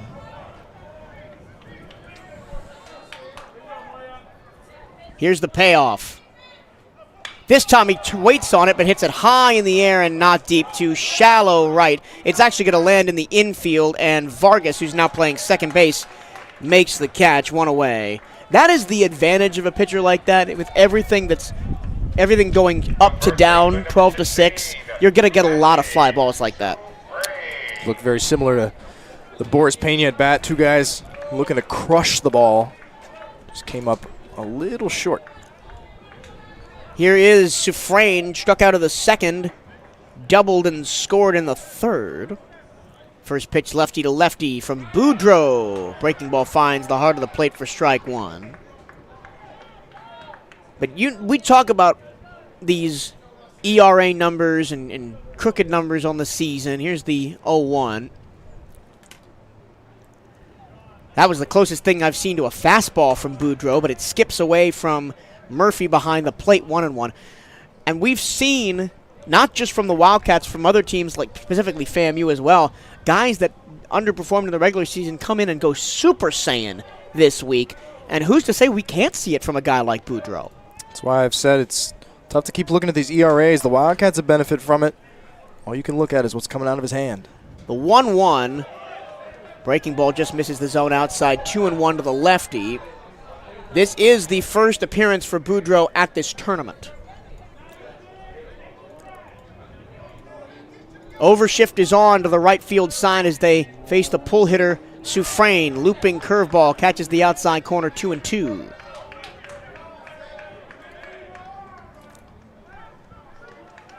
But you do not want to give the momentum back to Grambling State. Don't give them a 1-2-3 inning or let them get hot. Suffrain, check swing. Did he go? No. Count runs full. I'm going to stop mentioning that the pitch is a breaking ball because they're all breaking balls. He doesn't have a fastball. The one he threw, he spiked. Full count delivery to Suffrain. Suffrain waits on one. It's a towering fly ball down the left field line. Racing over Borum. He will watch it sail into the Grambling State bullpen. And the count holds 3-2. Stay up to date with everything Bethune-Cookman Athletics by checking out the Wildcats on social media. Give BCU Athletics a like on Facebook and follow the Wildcats on Twitter and Instagram at BCU_athletics. For the latest on BCU baseball, follow at BCU Diamondcats on Twitter and at BCU Baseball on Instagram. You won't want to miss all the great pictures we're getting from Gino down below at the fourth member of our media team here with Brian Harvey. Of course, Bryce and myself, breaking ball, ball 4. Suffrain draws a 8-pitch walk. Suffrain's had some really great, really long at-bats today. Just another one of these outstanding bats. But again, when these balls are missing, they're just not something the Wildcats are wanting to offer at. It's just been too easy. Yeah, it's been, and the breaking ball is really slow. It's low 80s, and you've been seeing fastball all game long. It's going to take a bit of adjusting for the Wildcats to sit on it. Here is Escobar. Flied out to center in the second, singled in the third, and eventually came around to score on the Colton Olison double. First pitch is a strike to Escobar. Quickly at the belt is Boudreau, and he fires. In the dirt, 1-1. The talk has been all week long, really, from the media folks here at the stadium about the relative power of the East and the West. 3 of the top 4 teams were from the East: Alabama State, Florida A&M, and Bethune-Cookman. Breaking ball hit in the air, right side. It is going to get down under the diving glove of Hatton and roll to the wall. Suffrain round second, going to third. He'll hold up there. It's another double for Irvin Escobar. I feel like a parrot, Mike. We just say the same things over and over again. He's been unbelievable. And nothing against Manny Suffrain, but if that is literally anybody else, he scores. Just another one, a no-doubt double. hard hit right to where everybody is, and he's placing them right where the fielders aren't, finding the gaps, finding the alleys, going to all different sides of the field. We saw one of his doubles yesterday was out to left center. This one's to right center. He's dumping it everywhere. He's looked unstoppable. It almost looks like he's standing there with the ball behind the plate and just throwing it where he wants to go. Might as well be with the kind of control that he's had this week. Here's Colton Olesen. Had an RBI single in the second and had a 2 RBI double in the third. First pitch to him, a strike, breaking ball outside corner. 0-1. 1 out in the inning. That's the Moya pop-out. Since then, a walk to Sufrain and a double to Escobar puts runners on second and third, with Olesen Garcia the next 2 to hit. And Boudreau deals. Breaking ball doesn't break that time and misses upstairs. 1-1. To finish my point about the discussion in the press box has been the relative power of the East and the West, and I think we've seen, especially in this game in the first 3.5 innings, is that the East is better. Here's the 1-1. That time it was a fastball and completely caught Olesen by surprise. He swung at a pitch in the dirt, 1-2. Yeah, Mike, we kind of said it all year, and the feeling was that the East was a superior conference, but we thought the same thing in the softball tournament. Turned out the West ended up kind of coming out on top of that one. The East has absolutely proved its worth this week. 3 out of the 4 semifinalists were from the East. The 1-2. Olesen right back up the middle. There's a base hit. Walking home is Sufrain. Escobar rounds third. Here's the throw to the plate. It's not in time. It's a stand-up score from Escobar. It's a 2 RBI single for Olesen. He has 5 RBIs in the first 4 innings. Colton Olesen has that captain's mentality, just waiting for his chance to do something like this at the plate. He's had to wait all week, stayed calm, done his thing on defense that he always has. Now we hear Hail Wildcats ring across this stadium. They can taste the championship game. It is 11-2, 1 run away from run rule range. And here's the 9-hole hitter, Jeremy Garcia. Doubled in the second. There's an RBI double. First pitch misses low, ball 1, and then flied out to center field in the third in a long fly ball that missed a home run by only a couple feet. Wouldn't it be wild if the only other person besides Highland Hall in this team to hit a home run would be Jeremy Garcia? It's like the least expected. We've said it all week, unsung heroes. Coach Hernandez has used those exact words, guys who aren't traditionally stepping up or doing it. I don't know how many times I have to use the word. It's been unbelievable. Pierre Knowles, the pitching coach, goes out to talk to Boudreau. This is a team in Grambling State who had the best conference record in the league of anybody, 22-7 against conference opposition in the regular season, although they only had 29 regular season wins. Now we see it, Mike. I've mentioned it a few times today and throughout this tournament. The reality is this team has a bloated record, playing teams on the East like Mississippi Valley State. Of course, they get to beat up on the likes of UAPB and Alcorn State, who, let's face it, had really rough seasons. Their non-conference slate was, for the most part, pathetic. And that's why when the Wildcats trot out a guy like Darius York, Santiago Gomez, Lewis Lipdart, they're getting pounded every midweek night against FIU, FSU, Miami, powers of Florida. We're fortunate to play in a state where we have the opportunity to do that. We played but a it prepares you. Yeah, we played a 3-game set against South Carolina this year. They are so much more prepared for these kind of moments than Grambling State.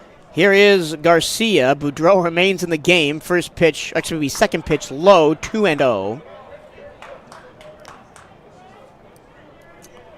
With Olesen on first, 2 already in the inning and 1 out. The Wildcats 11-2 the lead. The pitch bounces away from Murphy. Going to second. Olesen, he slides in safely with a stolen base.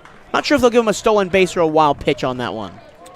We'll check out what the live stat says, but I said at the beginning of this inning, here we go again, and that's exactly what we've seen. Because the ball didn't get to the backstop. Murphy, I think it came off his knee and bounced in front of him. They do give it a wild pitch. So Olesen, a steal taken away from him. Maybe that's one of the reasons the Wildcats don't have many steals this year. Breaking ball misses low. It's a 4-pitch walk to Garcia, and here comes the top of the order again. But just 1 out. But to finish my point, like, we've seen the Wildcats advance on pass balls, wild pitches, beat out throws from the catcher. They don't have many steals this year, because teams have not put them in a position to need to steal. Yeah, the Wildcats kind of depended on that last year. Definitely a weaker lineup, particularly in the power department. Lower doubles numbers, lower home run numbers. But this year they've done the opposite of that. Like you said, they haven't needed it. Last year's strategy, Malik Stevens led off. It was get on base, steal your way into runners in scoring position, and go from there. It was like that across the board. Matt Garcia, brother of Jeremy, who's with Missouri now, was another guy who would always get on and then try to steal. And Chris Patterson, he transferred as well. He was another guy who did that. The Wildcats haven't needed it. First pitch is low. 5 straight balls now for Boudreaux. Tuero flied to left in the first, walked and scored in the second. Struck out in the third, so he actually has one of the only Wildcats without a hit so far today. The 1-0 is a strike on the outside corner, 1-1. If that pitch was a ball, I was going to say he might not get anything to hit. But Tuero is one of those guys, along with Pena and Moy, who just are swinging for the fences, and if they connect, the ball's going to go a very long way. The 1-1, low but called a strike, and it's 1-2. Grambling State looks like a team that just wants to go home.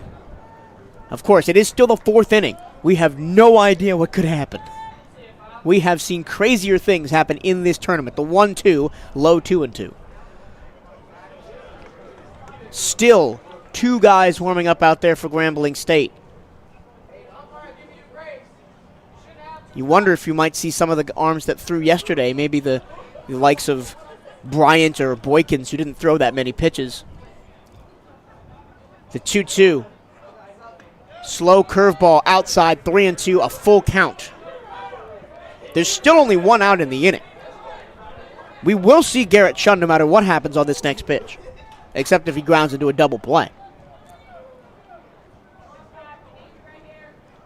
The 3-2. Bounce to the plate. Ball 4. Bases juiced again, and here's Garrett Chun. 2 straight walks for Boudreaux. It's just we know how unpredictable this whole tournament can be and has been, but with the arms that are left in this Grambling State pen, it just doesn't feel like anybody's going to come and bail them out. They've got nobody left. Here's Garrett Chun, who has grounded out to the pitcher and then walked twice. Still only has 1 hit this tournament. Again, an on-base percentage of .412, which is even higher because he's been on 2 out of 3 times today. Technically 0 for 1 with 2 walks. First pitch to him, low ball 1.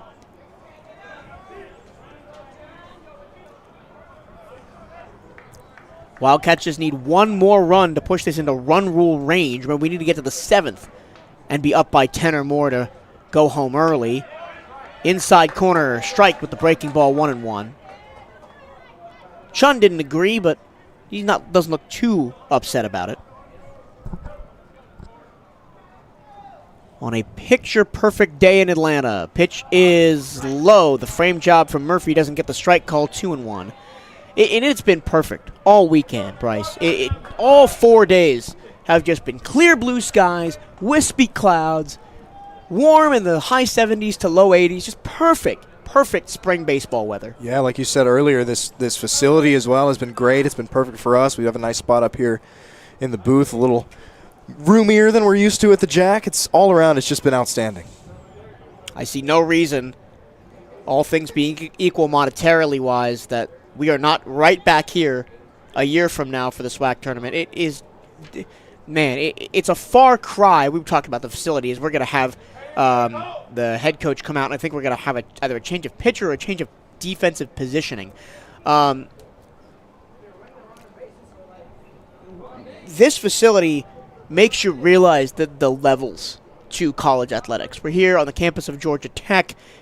We have to drive past dorms to get here, and residential housing, and the softball complex, and the football field where Atlanta United used to play and the Georgia Tech football team plays is just over the trees behind the right field wall. It's just a picture-perfect setting for college athletics. Of course, you've got the John and Mary Brock football facility, which is an indoor-outdoor football practice complex where the teams have been warming up off the field because there's only 25-30 minutes between games here on the field, and it's very luxurious feeling. Yeah, Mike, and we're just Happy to still be here. It's been an unbelievable week. After the first game, it thought like we may be going home on Wednesday, but we're still here on Saturday, and it looks for all the world now with this 11-2 lead that we may be the last team to leave. What a way to cap off just the collegiate year, especially at BCU. You know, there's been some ups, there's been some downs. Of course, always want to shout out the women's cross country team who took home the first SWAC championship in the history of this university, as they're still new to the conference here. I know Coach Hernandez wanted to be the one to be able to kind of lift that first SWAC crown. It was something we always talked about back and forth. But he'll have to settle for being the second if they can try to pull it off this week. But, you know, with that, there's also been, you know, a change in leadership with the football team, and we saw some early exits from basketball, and it's just all a matter of how the season works. But it'll cap it off with a run like this, maybe the most excitement we've seen from an athletic program here in the last couple of years since the comeback from the pandemic at the very least. It's no matter how this ride ends, it's been an amazing one. I'm going to spin the basketball story into a positive, though. Even though both teams went out in the opening round of that tournament, they both made the SWAC tournament for the first time in history. The women's team improved by 6 or 7 wins over last year. They had what probably should have been player of the year in the Southwestern Athletic Conference. That women's team could be dangerous next year. Absolutely. We are back to action. The count is 2-1 to Garrett Chun with the bases loaded and 1 out here in the fourth. Wildcats with an 11-2 lead. Boudreaux, curveball, doesn't drop far enough and misses upstairs. 3-1.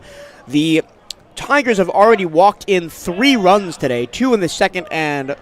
no, just the 2 in the second, excuse me. In danger of walking in a third. But not that time, as a strike is called at the knees and outside. Full count now to Chun. I think Chun is probably just waiting on that ball 4. I'm not sure if he really wants to put this in play. We'll see. He does, and he pokes it through the left-hand side for a base hit. Everybody moves up a base. Olison scores. Garcia to third, Tuero to second, and Garrett Chun with only his second hit of the tournament standing on first with an RBI single. And there's your 10-run lead. Still a ways to go to get into that run roll range, but the idea of being able to save bullpen arms has got to be enticing at this point. Here is Highland Hall, flied out to right in the first, doubled a 3 RBI double in the second, and then a walk in the third. It's crazy to think we're in the fourth, and Worth is already the 3rd time through the order. No, the 4th time through the order. They've batted around once. Oh, that ball gets away from Hall. First pitch, everybody stays where they are as it ricochets right back to Murphy. But they batted around +1 in the second. They sent 9 to the plate in the third. They've already sent 7 to the plate. Hall is the 8th here in the fourth. It's just been a rotating door of hitters for Bethune-Cookman, and we're going to have another pitching change for Grambling State as Boudreaux is going to leave the game, only having gotten 1 out. That's kind of what we've expected from these bullpens. We thought maybe the Wildcats would have to deal with a little more question marks like this, but it's been Grambling State today that's just been out of options. I'll tell you, Bryce, I'm running out of room in my pitcher's relief pitcher's box here on my scorecard. This is going to be the 5th pitcher we will have seen from Grambling State. That is, of course, if Boudreaux does leave the game. They brought the athletic trainer out there. Maybe he's dealing with a bit of soreness or tightness that we don't know about. They did not immediately make a call to the bullpen, and the 2 Grambling State pitchers that are up there are still throwing. I can't catch a number from this far away. We'll see if they leave Boudreaux in as head coach Pierre is out there. Pierre, of course, in his 13th season at Grambling State, his 2nd season as a head coach. Last year went 26-31, was 20-10 overall conference record, finished 2nd place in the West behind Southern. This year they won the West. It is going to be Boudreaux leaving the game. He can't continue. And we will have a new Grambling State pitcher who we will tell you about after this word from the Cat Eye Network. Come be a part of BCU Athletics and support the Cat Eye Network. If your business is interested in partnering with us here on the Cat Eye Network, you can reach out to the Wildcats Athletic Communications Department at bcusportsinfo@cookman.edu. That's BCU sportsinfo@cookman.edu. New pitcher for Grambling State is Michael Edwards, wearing number 29. I will find you his stats here momentarily.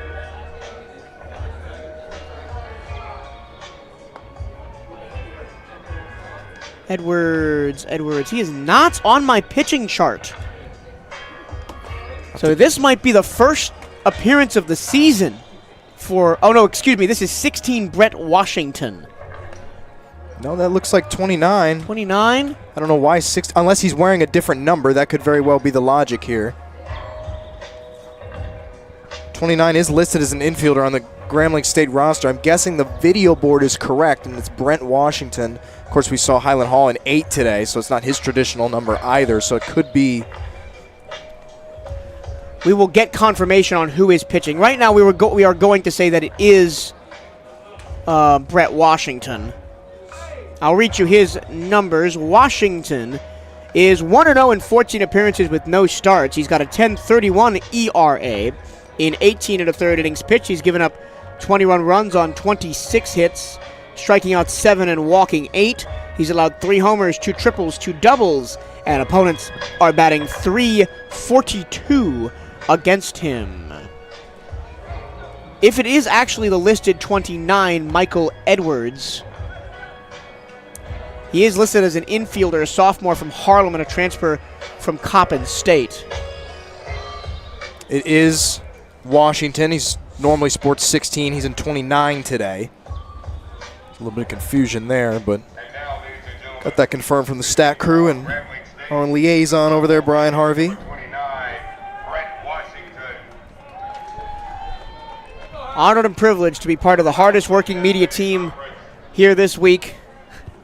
Myself, Bryce Wojnowski, Brian Harvey, Gino, down getting all the pictures.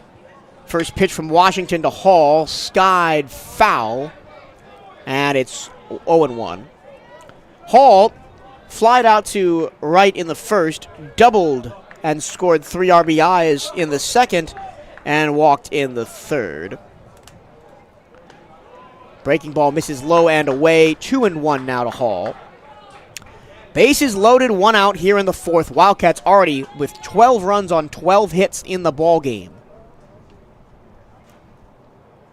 Hall gets all this one out to left. It is down the line and foul.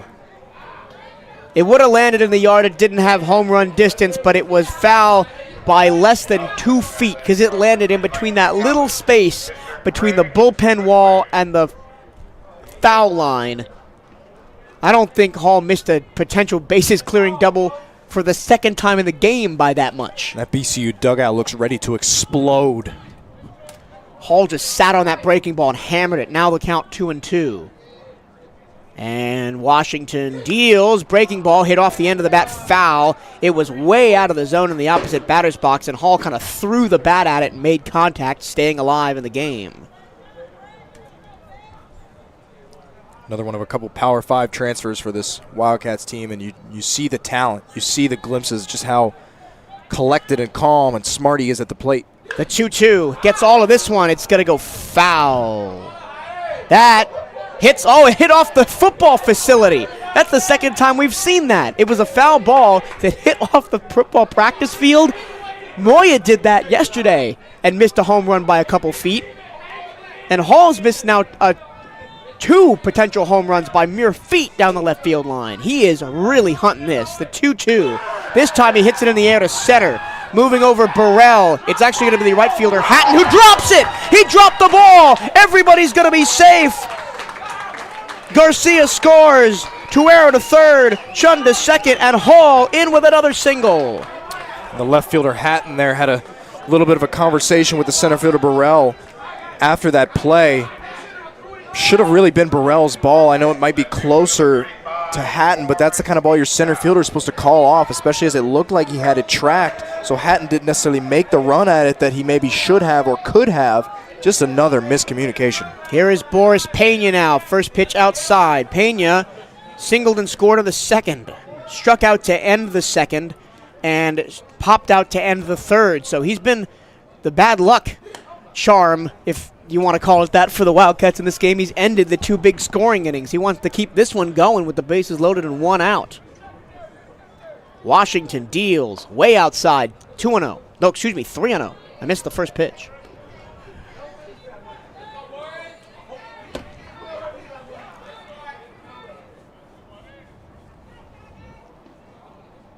There's a strike outside corner, 3-1. And even that was a kind of a generous call by Patrick Graham behind the plate. 3-1. Swing and a miss. He really wanted that, but he was out ahead of the changeup, 3-2. Good mix-up from Washington, throwing the changeup. This time it's hit into right center field. Moving over Burrell, he makes the catch. Tagging and coming home is Tuero, and the Wildcats have a 14-2 advantage. And they have batted around again. Gonna pull up the score from last year's tournament because this game feels a lot like that. So the Wildcats started off last year's SWAC tournament. They beat Grambling State 4-3. The next time they faced them, that next night after losing to the eventual champion Alabama State, they beat them 19-0. Wildcats didn't score in the first two innings, then proceeded to score 1 in the third, 3 in the fourth, 12 in the fifth, and 3 more in the seventh. Here's Robert Moya, who led off the inning with a pop out to the shortstop. And since then, Sufrain walked, Escobar doubled, Olison singled, Garcia walked, Tuero walked, Chun singled, Hall singled, and Pena hit a sac fly. Ball gets away temporarily from Murphy, but not far enough away for Chun at third to make a run for it. He's another one of those guys, Garrett, that if the ball skips to the corner of the backstop, he is coming home. Such an athletic Wildcats roster. With Highland Hall at first, the 2-0. Moya takes upstairs 3-0. So continue to look at that box score from last year. Your leading RBI recorders in that game, Malik Stevens had 2. Then we had Brian Perez with 4. There's a strike, 3-1. Boris Pena had 3, and Frankie Feblis had 3. Those are all guys that are on your bench now because of the quality of the recruiting that Coach Hernandez did in the offseason. The 3-1 to Moya in the dirt ball 4. Bases loaded, and here comes Manny Sufrain. They just keep it moving. Grambling State, these relievers just don't have anything left. They can't find the strike zone. Sufrain struck out in the first, doubled and scored in the third, and then walked and scored earlier in this inning. First pitch to him, big cut and miss and a slider that dropped away from him, 0-1. Moya on first, Hall on second, Chun on third. 2 outs. 5 already in the fourth. Sufrain hits this one to left field. Going back, Borum, he makes the catch, scooping the glove as he tracked it in. Sufrain ends the inning with a fly ball to left, but the Wildcat fans stand and cheer as they work their way back to the dugout. 5 runs on 4 hits, and the bases left loaded. We go to the bottom of the fourth. 14-2 Wildcats all over Grambling State here on the Cat Eye Network and 1380 WELE.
We go to the bottom of the fourth here at Rush Chandler Stadium at McNeese Baseball Park.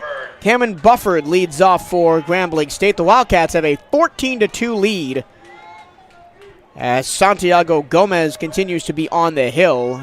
Long sit for him between innings.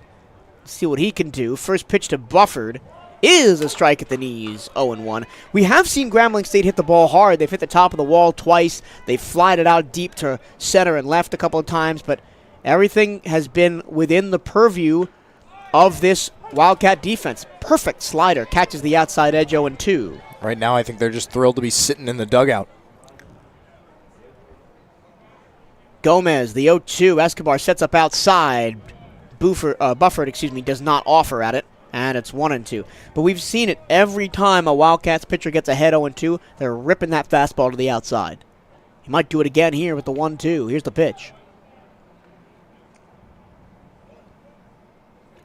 Foul back. Just catches up to the fastball, does Bufford.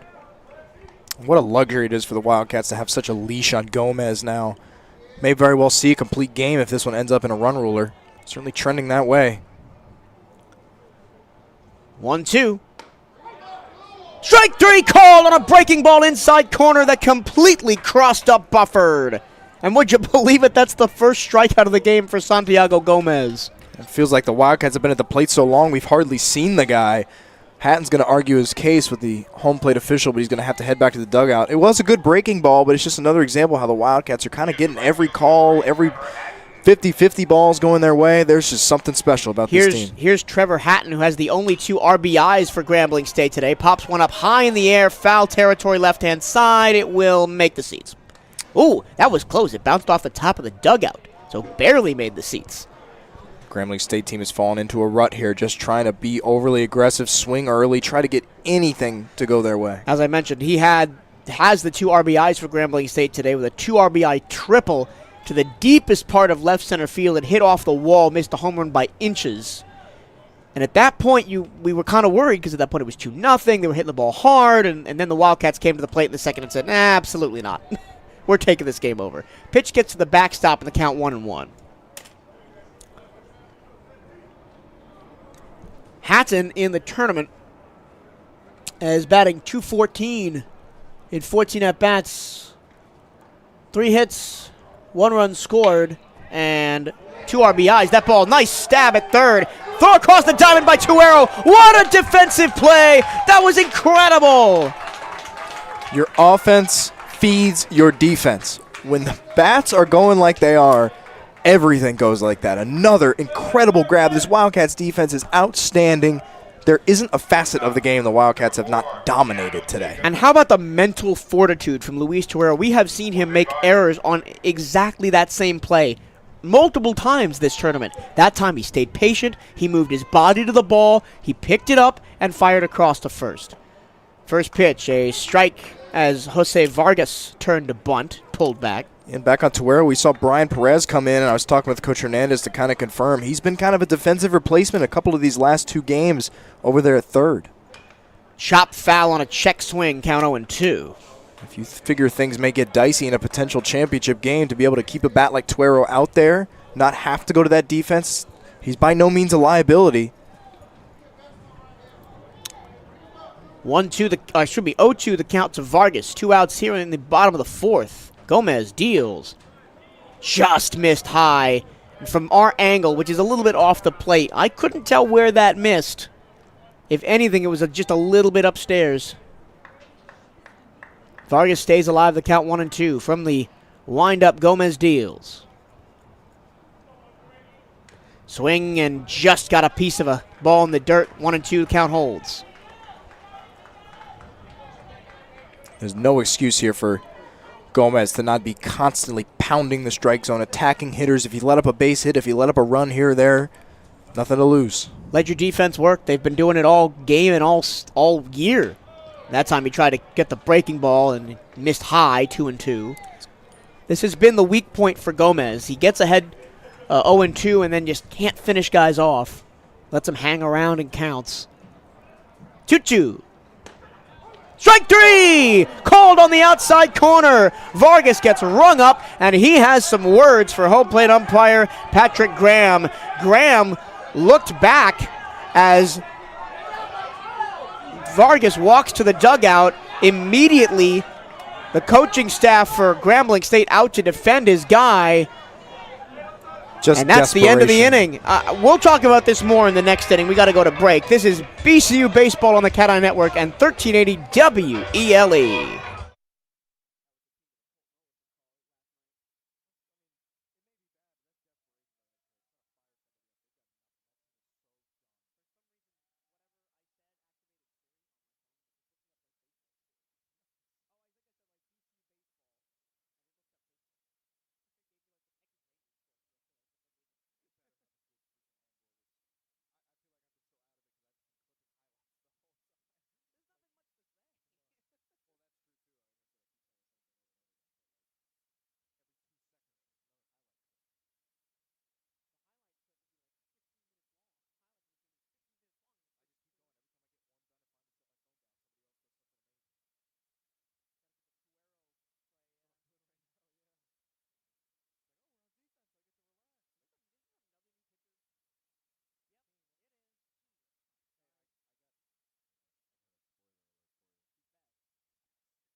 Another new pitcher for Grambling State, their sixth of the game. It's Ethan Bates. He is their normal closer. He is 1-2 in 23 appearances with no starts, a 4.79 ERA. Irvin Escobar leads off the fifth inning for the Wildcats. He's a lefty side armor, and he kicks and deals. Outside, 1-0 to Escobar. Rest of Bates' numbers look like this. He has 5 saves in 41 and a third innings. He's allowed 30 runs on 46 hits, striking out 34 and walking 15. The 1-0. Slider finds the zone outside to inside break to the righty, 1-1. We've seen two very different Ethan Bates in this tournament. Closed the first 2 games for the Tigers. The 1-1. Strike on the outside corner at the knees, 1-2. The first game against Jackson State was all over the place. In an inning of work, he allowed a run, walked 3, struck out 1. Didn't allow a hit, but the walks ate him alive. 1-2.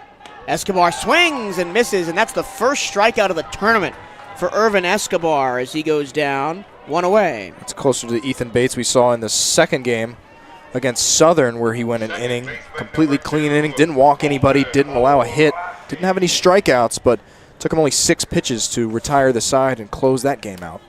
This is probably the best arm that Grambling State has left, and they're just hoping he can go as long as possible. Here's Colton Olison. Lefty to righty, the pitch. In on the hand, strike 1. We have seen the zone expand significantly in the last 2 innings from home plate umpire Patrick Graham.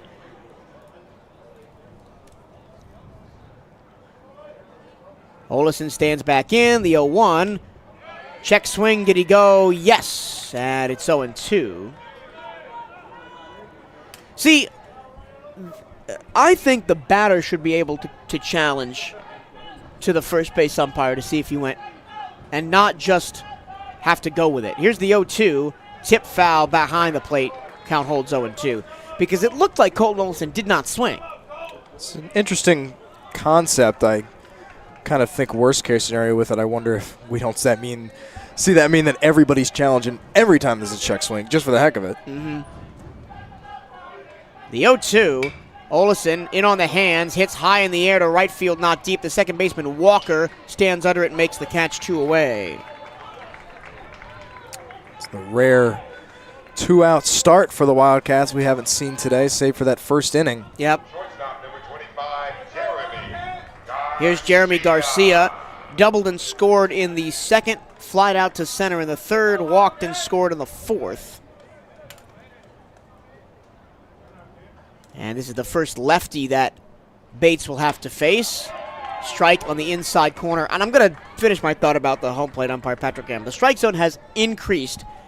I think he knows this game is over and he wants to get out of here. And I know that's a bad thing to say, and competitive integrity and all that, as Garcia chops one foul and 2. The strikeout called and the last inning was, in my opinion, off the plate.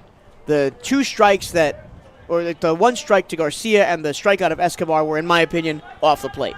So maybe he is just trying to get out of here. This one, he can't call a strike because it's in the opposite batter's box, and it's 1-2 to Garcia. I can tell you this, Mike, some really deep analysis for you. I think this game is over, and I want to get out of here. That's true. 14-2 our score here in the 5th. Garcia fouls another one off. I may also retire if, by whatever reason, they did come back and make this a game or win it. But I think now, if you're the Wildcats, getting out of here in 7 and saving arms and saving guys for tomorrow is an imperative situation. The 1-2. High fly ball to center field. Burrell, 3 steps to his right, makes the catch. And for the first time since the first inning, 1-2-3 go the Cats. We go to the bottom of the 5th. 14-2 Wildcats here on the Cat Eye Network.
To the bottom of the 5th we go. Wildcats up 13-2 on the Grambling State Tigers here in the SWAC semifinals for a chance to play Florida A&M in the finals tomorrow. That game will be at 1 p.m. Eastern.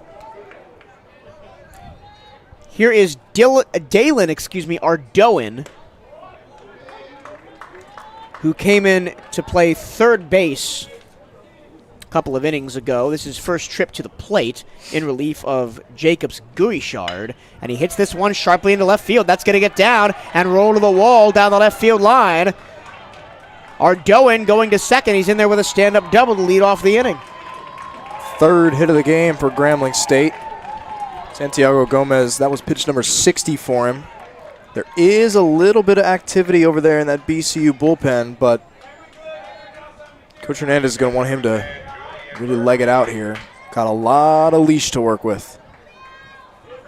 Here is the catcher, Julian Murphy, lined out to Colton Olison. That's the start of that 4-3 double play in the second.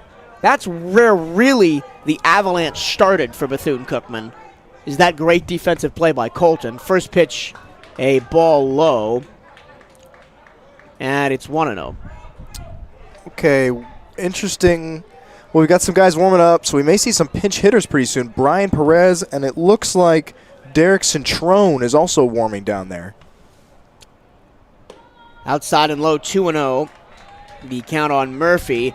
You don't want to go too crazy here if you're Coach Hernandez, because if you put a bunch of subs in and then Grambling State starts to rally, you want your top guys available, especially on defense, where we've seen Grambling State hit the ball hard. Fastball down the middle, strike one, count 2-1. Well, we know Brian Perez is no drop-off defensively at third base. And remember, when Colton Olson was out, we saw a couple games of the Jack where Derek Centrone took over at second and was pretty good. That was when Olison was struggling with an injury. Pitch goes low, 3-1. We're starting to see a little bit of control issues for Santiago Gomez, which we haven't seen pretty much all game from him. Gomez walks and fires. Outside ball 4, 2 on, nobody out for Grambling State. The other character down there in the bullpen is Yoancel Diaz. Can't imagine he'd come in. He's just kind of leaning over that bullpen wall right now. May just be kind of our de facto bullpen coach, bullpen supervisor, while two infielders get warm down there. So no actual pitchers in the bullpen for BCU. This is Santiago Gomez's game. Here's the pitch. First one to the 9-hole hitter, Terry Burrell, grounded out to short his first time up. Squares to bunt, pulls it back, takes a strike. Ardoin on second after his leadoff double. Murphy on first after the walk. And the 0-1 is bunted into the glove of Escobar. Count 0-2. We've already seen Malik Soufrain bunt it foul with 2 strikes and be called for a strikeout. We'll see if Grambling State decides to be aggressive here. Got to attack that strike zone. The 0-2 from Gomez. Strike 3, it was right down the middle, and Burrell watched it go. Third strikeout of the game for Gomez, and all 3 have been looking. It's that slow breaking ball, kind of starts off on the top half of the plate and drops. The ball was just over the outside edge of the plate. Crossed the plate the whole way, but just couldn't offer at it. Here's Tiger Borum. Popped out to short in the first and then flied to center field in the third on very hard contact. Breaking ball does catch the outside corner that time, 0-1. And it seems like Gomez has been riding like these little streaks of confidence, right? He gets that walk, but then he gets the strikeout, and then he comes right back with another strike on the outside corner. 0-1 from Gomez. Breaking ball just misses upstairs, 1-1. How fortunate have the Wildcats been this week, regardless of how this outing ends for Gomez, to have a different guy to start every game. You had Santos, Gaviria, Gamboa, Lipthrat, Gomez. A lot of teams don't have the luxury of guys that are prepared like that. Ball in the dirt, 2-1 to count on Borum. You don't want to walk the bases loaded here. But yeah, I mean, we've even from Grambling State today, their starting pitcher, Peterson, was their starting pitcher on Wednesday, so it was his second appearance of the playoffs. Excuse me. Pitch to Borum, breaking ball outside, 3-1. So for the Wildcats to be able to have arms like that, not have to resort to that desperation to go with that day one starter and potentially have your big 3 weekend starters maybe ready to go for a potential championship game, it's been huge. The 3-1 swing and a grounder foul outside of first. That didn't miss the first base bag by much. And if that ball is fair, that's probably a 2-run double or triple down the right field line. But the count now runs full, 3-2 to Borum, with 1 down and 2 on here in the 5th. Gomez from the stretch. Popped high in the air behind the plate.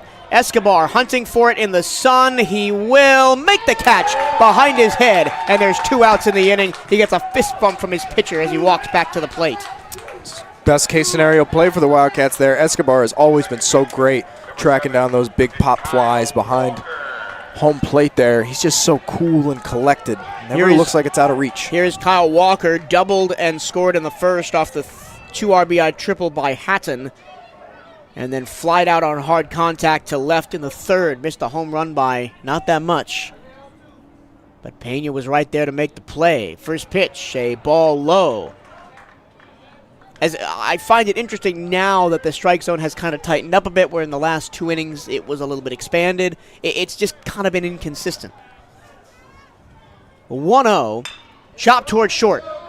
Pena fields it deep in the hole, goes to Olesen at second, and the inning is over. No runs, 1 hit, 2 left, as Santiago Gomez continues to do enough to keep the Tigers off the board. We go to the 6th inning of play, 14-2 Wildcats over the Tigers of Grambling State right here on the Cat Eye Network.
We go to the top of the 6th inning of play here at Rush Chandler Stadium at McNeese Baseball Park.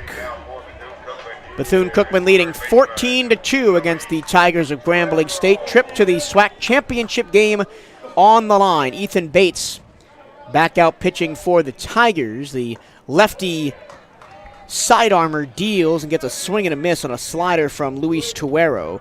Tuero is 0 for 2 with 2 walks, but both in the second and fourth when he walked, he scored both times.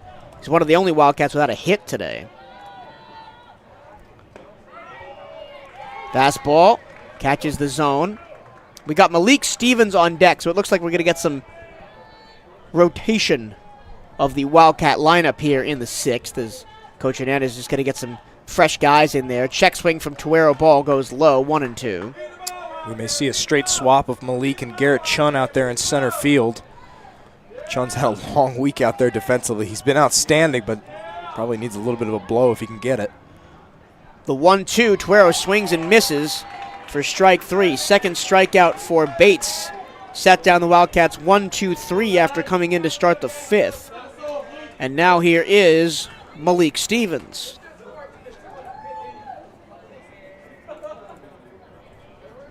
Batting in the 2 hole. This is, I believe, Stevens' first at-bat of the tournament. It is, because all of his 4 appearances have been as a pinch runner. He has 3 runs in those 4 appearances. He scored every time he's come in. Basically been automatic. First pitch to him from Bates. Check swing. Strike anyway at the knees. 0-1. And you just see pinch runner. If you didn't follow this team last year, you wouldn't know that Malik Stevens was your leadoff guy last year. He was great. Bates deals. Stevens pops this one up, foul, first base side out of play, 0-2. This is pretty much what Grambling wanted, or has needed the entire game from a pitcher. Just get guys out, throw strikes. But unfortunately, it might be 5 innings too late for Grambling State. The 0-2. Stevens grounds this one foul down the third base line, and it's still 0-2. Like hindsight 2020, if I'm in the Grambling State dugout, you may have even thought of starting Bates if you knew his stuff was going to be this good. I've been trying to track down on the Grambling State website what his longest outing of the season's been. Unfortunately, the way their statistics page is set up, it's not showing up as single games. The 0-2, Stevens hammers this one down the third base line. That's going to be a base hit. Stevens, fast enough, thought about stretching it to a double, but he will hold up, and that's the first hit and base runner off of Ethan Bates. And now here is Highland Hall. Get ready for Bates to pay a lot of attention to Malik Stevens. This game's well out of hand, so I don't think he's necessarily looking to steal, but the speed of him, he was such a steal guy last year. He's very well may, at the very least, threaten to take off. Hall has reached base 3 out of 4 times. A 3 RBI double in the second, a walk in the third, a single in the fourth. The one time he didn't get on was a fly ball to right to end the first inning. Count 0-1. Or correction, 1-0. Here's the pitch. It's a strike that catches the inside part of the plate. Bates really loves that slider from the sidearm angle. It's kind of throwing off the Wildcat hitters. They haven't seen anything like that in the game today and are having a hard time adjusting. Everything's been kind of over the top. That side release just so different out of the hand. 1-1. Hall swings, pops it sky high behind first base towards the line. It's going to drift out to Hatton in right field, who makes the catch. And there are 2 away. Here is Boris Pena. He's probably had the roughest day at the plate of any Wildcat. Singleton scored in the second, struck out to end the second and leave 3 on base. Struck out popped out to end the third and strand 3, and then flied out to center field in the fourth. And the Wildcats have stranded 7, but it really hasn't mattered. Breaking ball, first really like ball that dips down. I'm not sure if that was a changeup with low break or a curveball, but it misses the zone low. Usually we've seen Bates go with the slider that cuts into the right-handed hitters, which Boris Pena is. Here's the 1-0. Grounded towards short. It's past, it's into the diving glove of Vargas, and he throws to second from his backside. What a play to end the inning. Maybe the first little bit of momentum Grambling State's had all day.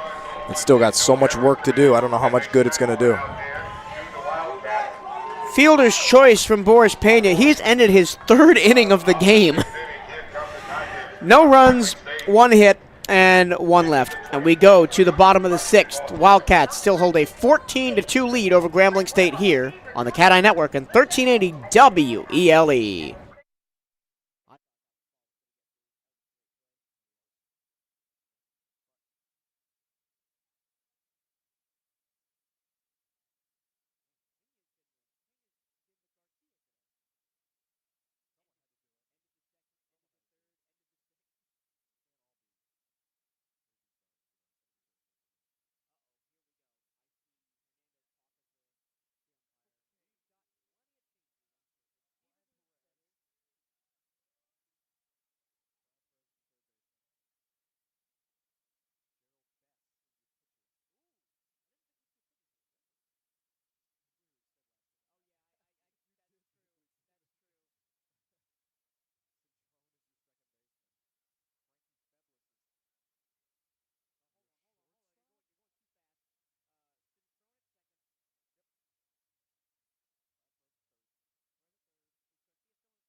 A plethora of changes for Bethune-Cookman as we go to the 6th inning. Keelan Mack leads off. He's popped out to third and popped out to second. Or excuse me, popped out to first and popped out to second in the game. 6 defensive changes for Bethune-Cookman. We will run you through all of those as a first pitch swing and a miss at a fastball outside from Gerald Bess, who is the new pitcher. George Braceras takes over behind the plate. Brian Perez at third. Frankie Feblis at second. Malik Stevens in center. And Derek Cintrone at second. Pitch. Breaking ball misses outside, 1-1. Once again, Braceras behind the plate. Perez at third. Feblis at short. Stevens in center. Cintrone at second. And Bess is now pitching for Bethune-Cookman. The 1-1. Swing and a miss at a ball in the dirt. And it's 1-2. You can tell that Mack wanted that one back. That shift is on for Mack again. We've seen it every time he's been at the plate today. Cintrone now playing in the center field hole with Feblis standing straight behind second base. Mack swings and misses, and Bess gets him to strike out. I'll get you Gerald Bess's numbers in a moment. We honored Bess on Senior Day, that same day as we did Yo-Yo and Lip Thrat and some others. What a story if he can come in and be effective. Bess, no decisions in 9 appearances with a 16.62 ERA, only 8 2/3 innings in the regular season, 19 runs on 19 hits, 11 strikeouts, 12 walks. He's given up 3 homers, 1 triple, 3 doubles, and opponents are batting .404 against him. Although, as we've seen in this tournament, that means absolutely nothing. Just some kind of magic for this Wildcats team. See what Bess has today if he wants to be a part of it. Count 1-0 on Cameron Bufford. Here's the pitch. Swinging a fly ball to the right side, foul, 1-1. Bufford walked and scored in the first, struck out looking in the fourth.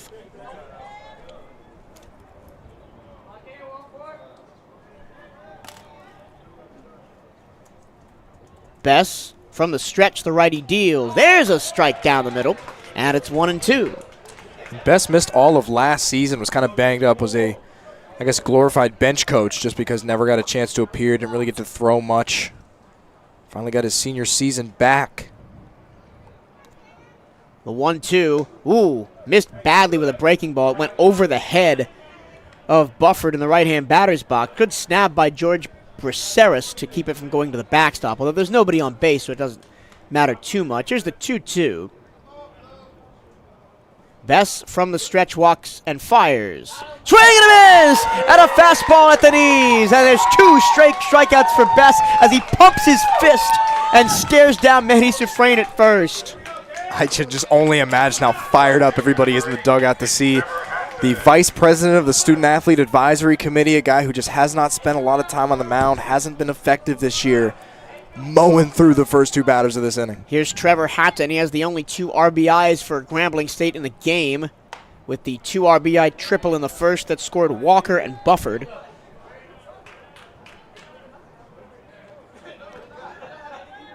Nobody on, 2 out here in the bottom of the 6th. Bess misses downstairs with a fastball. 2-0 the count on Hatton.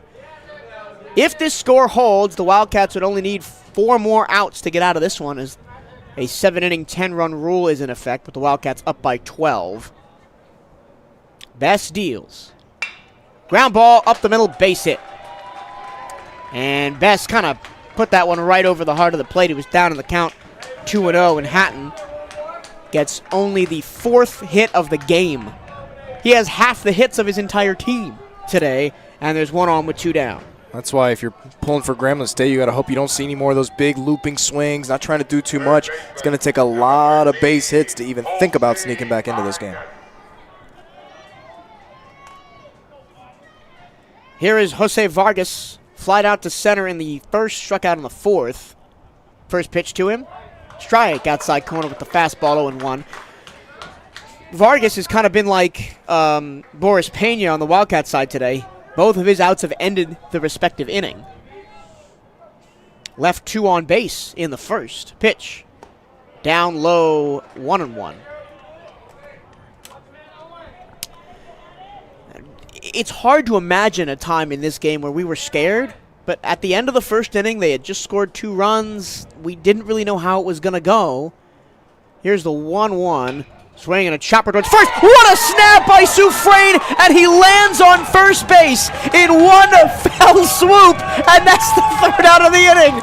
I don't think I've ever seen him move that fast in my life, and he dives and makes the play. Glove sat down right on first base and made the play. The Wildcats dominated every single facet of this baseball game. We go to the 7th inning. The Wildcats up by 12, needing only 3 more outs to end the ball game. You're listening to Wildcat Baseball on the Cat Eye Network and 1380 WELE.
Jason Hodges leads off the top of the 7th for Bethune-Cookman. I don't think we'll see any starters left in this ball game for the Wildcats as they lead this one 14-2.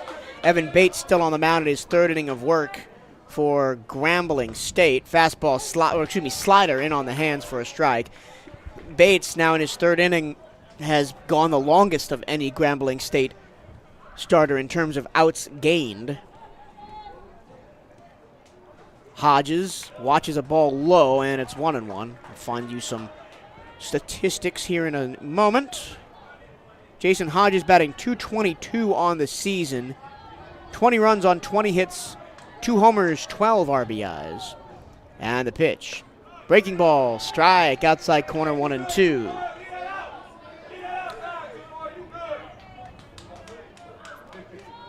Hodges batting in the 5th spot for Robert Moya. We'll see Carlos Okita bat in the 6th spot as a ball goes low, fastball, 2-2. We'll see Okita on deck bat for Manny Soufrain.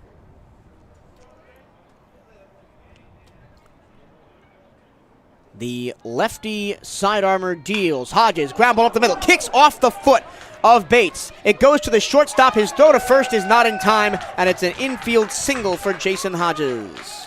Jason Hodges is another guy that's hasn't been able to find his spot in this outfield just with how stacked it is for BCU. So we haven't seen him yet in this tournament, but he spent a lot of time out there in the regular season. He's another one of these guys that's a Power 5 transfer. He's got some serious athleticism. Just shows you the depth, the insane depth of this Wildcats roster. Here is Carlos Okita.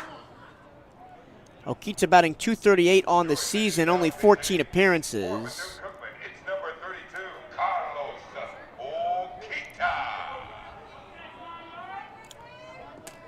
Two runs on 5 hits, no homers, 1 RBI, with a runner on in Jason Hodges and nobody out.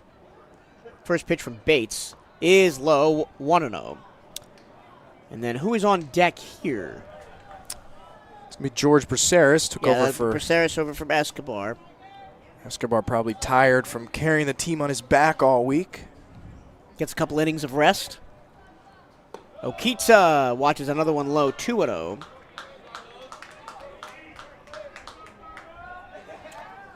And then, of course, it's going to be Derek Cintrone batting for Olison and Frankie Feblis for Garcia. Here's the pitch. The 2-0 slider finds the zone, 2-1. That's been Bates' best pitch to right-handers, that slider that starts off the plate and then works into the hands. It's number 34 coming up for him. I have to imagine he probably hasn't gone much longer than that this season. The 2-1. No offering from Okita, and it's low 3-1. Carlos looked like he wanted to swing at that. Still probably preach that same message of patience from hitting coach Jose Carballo, especially at the end of the leash here for Bates. Okita pops it sky high. The shortstop, Vargas, goes out. He makes the catch and holds Hodges at first.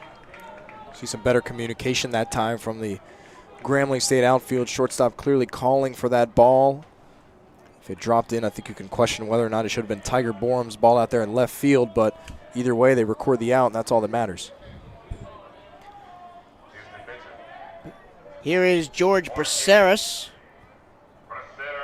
batting for Irvin Escobar. 1 out, Hodges on first here in the top of the 7th. First pitch, a fastball strike outside. And it's 0-1. In a game where the Wildcats have been able to put the bench in pretty much completely. I don't think there's a player in right now that started the game. Big cut and miss on a low, slow slider from Bates, and it's 0-2. Braceras has been the better offensive guy for most of the year than Irvin Escobar. Not so in this tournament. Escobar's been playing so well, Braceras hasn't really seen play at all.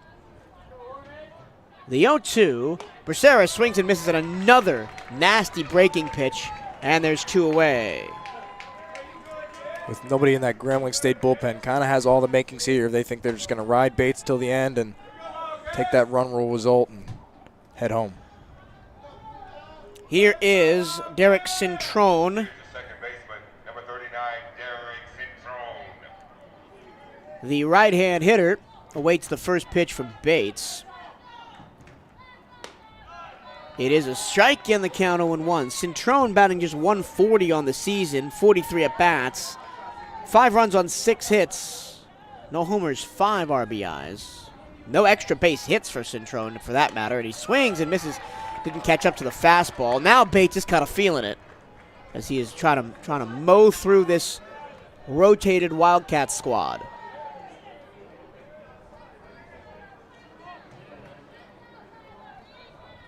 The 0-2 in the dirt and outside, 1-2.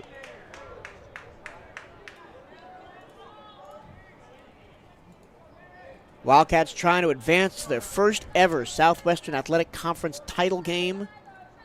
The 1-2 hit on the ground towards short. Vargas fields, throws to second in time to get Hodges. No runs, 1 hit, 1 left. We go to the bottom of the 7th. Grambling State needs 2 runs to keep the game alive here in Atlanta. The Wildcats can close this one out when we come back right here on the Cat Eye Network.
We go to the bottom of the 7th. I was incorrect at the end of the last inning. The Grambling State Tigers need to reduce this to single digits. Down 14-2. They need 3 runs to keep this game alive and see an 8th inning. Gerald Bess, the senior, still on the mound for Bethune-Cookman, fires a fastball strike down the middle to Dalen Ardoin. Ardoin doubled his first time up in the 5th and was stranded on second. The 0-1, ball outside, another fastball from Bess. You talk about Gerald Bess in the same vein as kind of a Yoancel Diaz type. Here's the 1-1. Fastball misses up and in, 2-1. Of guys that you only thought we were going to see him if a game was like this. Yeah, and it's, I think, sneakier, bigger than we kind of have emphasized to this point. Pitch outside and low, 3-1. And if Bess can't find the strike zone, you don't want to have to use another pitcher here, but Coach Hernandez will throw someone in there. It might have to be Pablo Torres. Yeah, he's been poking around in that bullpen all day. Maybe if only a couple pitches are needed, might still see him. The 3-1, strike on the outside corner, 3-2. That's a great pitch from Bess. Bess is a guy who traveled to this tournament knowing full well there may be little to no chance that he sees the mound. But this is still a big spot for him, eating 2 innings that could have gone to somebody else and saving arms for what could be a critical championship game. Full count delivery, hit off the end of the bat, foul, will do it again. This is a guy in Best that no matter what happens now gets to say he got to be part of one of the most incredible runs in probably the program history here. And he struck out Mack and Bufford back-to-back, which had to have felt really good. Yeah, it wasn't like he came on here and struggled the whole time through. He was good. The 3-2, upstairs ball 4, missed his location with the fastball, and Ardoin is on for the second time today. The batter in the 7th hole for Grambling State has been the most effective, whether it be Jacob Squishard or Ardoin. 1 for 1 with 2 walks on the day out of the 7th hole. 1 walk for Guichard and now 1 for Ardoin. Here is Julian Murphy, the catcher, line to second in the 2nd. That was the start of the double play. First pitch, fastball strike down the middle from Bess. And then walked and was caught 6-4 in the 5th on a fielder's choice by Kyle Walker. 0-1. Outside, 1-1. And now the strike zone that was really wide earlier from home plate umpire Patrick Graham has tightened up a bit, seeming like he's trying to give Grambling State the benefit of the doubt here in this 7th inning. Best deals. That one was a nice little breaking ball slider that found the inside corner, 1-2.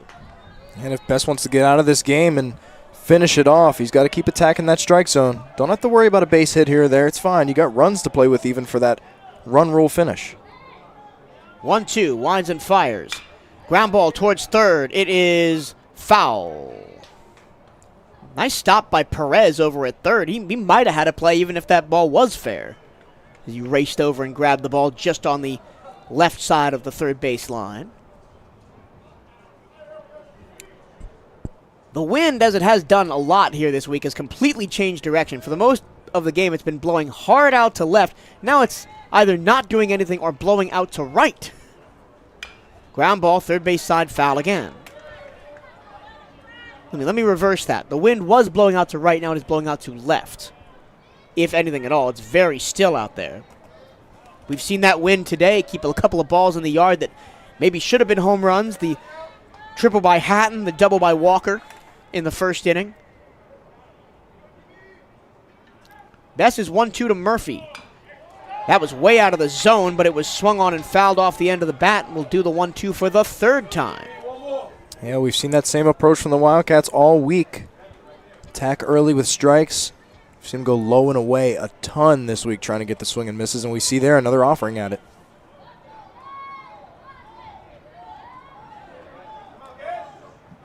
Bess at the belt and fires.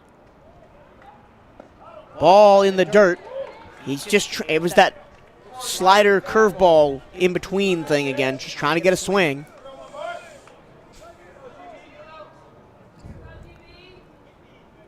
GB, as he's affectionately known, The senior from Stone Mountain, Georgia, deals. In the dirt.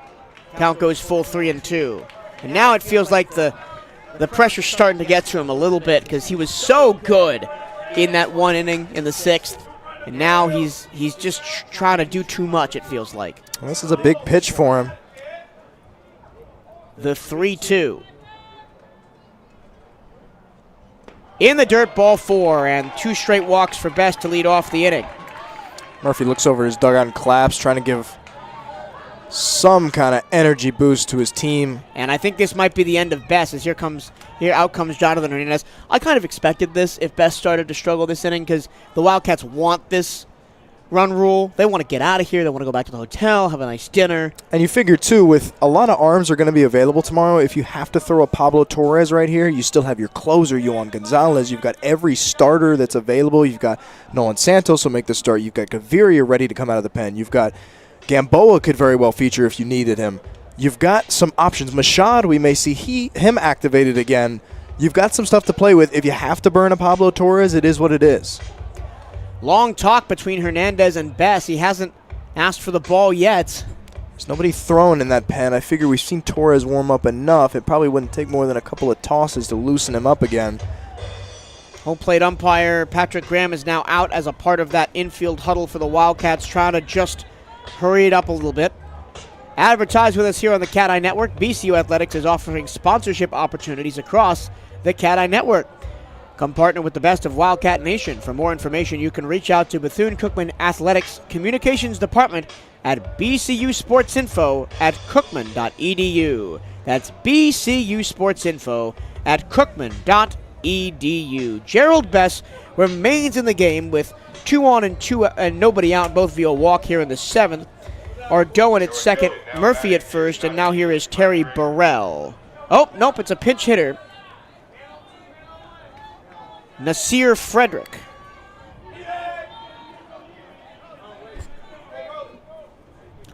He is a right-hand hitter, and Best deals. Low and in, ball 1.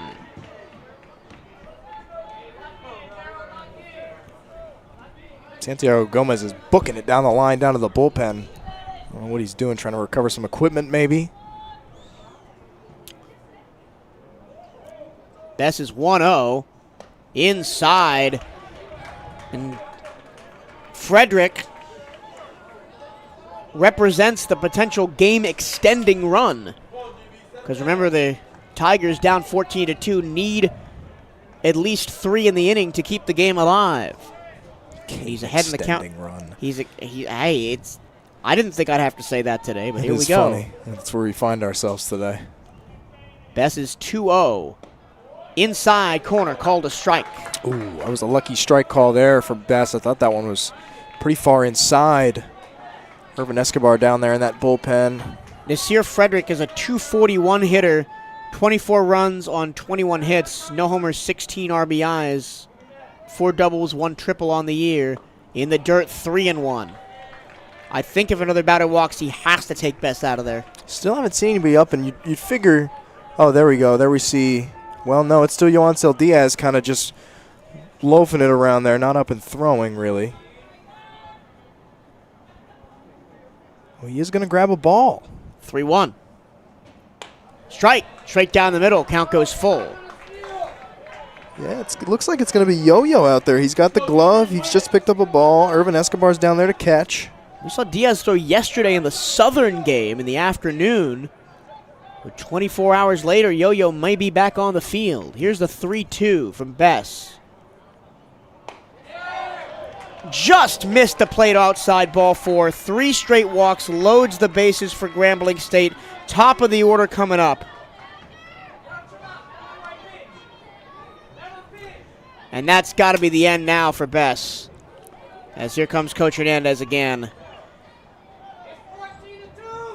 Bess had maybe the moment of his career in the 6th, but those back-to-back strikeouts and didn't give up a run. But now, with him unable to throw strikes, if you want to get out of here, you got to have somebody.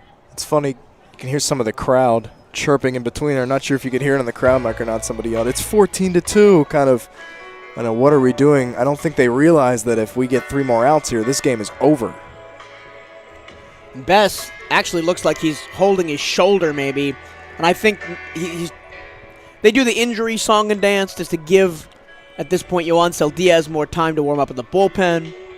Yeah, I would argue that that's probably what it is too. I think Bess is fine. We've seen at the most just kind of rotating his shoulder with the athletic trainer out there. Just kind of, now we see him just stand there. Now he's going to head back to the dugout. So he will be done, and he's going to get a standing ovation from his teammates and from the Wildcat fans here at the ballpark. Certainly not the way he wanted to finish this game, but another valiant effort, another inning eaten up, getting the Wildcats with a chance here to finish this off and send us home early. Yoancel Diaz will come in to try and close this one out for the Wildcats. Here are his numbers on the season. I can find him. Here we go. He has no decisions. He's in 18 appearances with an 8.39 ERA and 24 2/3 innings pitched. He's given up 29 runs on 34 hits. Striking out 25 and walking 15. He's allowed 6 homers, 2 triples, 5 doubles, and opponents are batting .333 against him.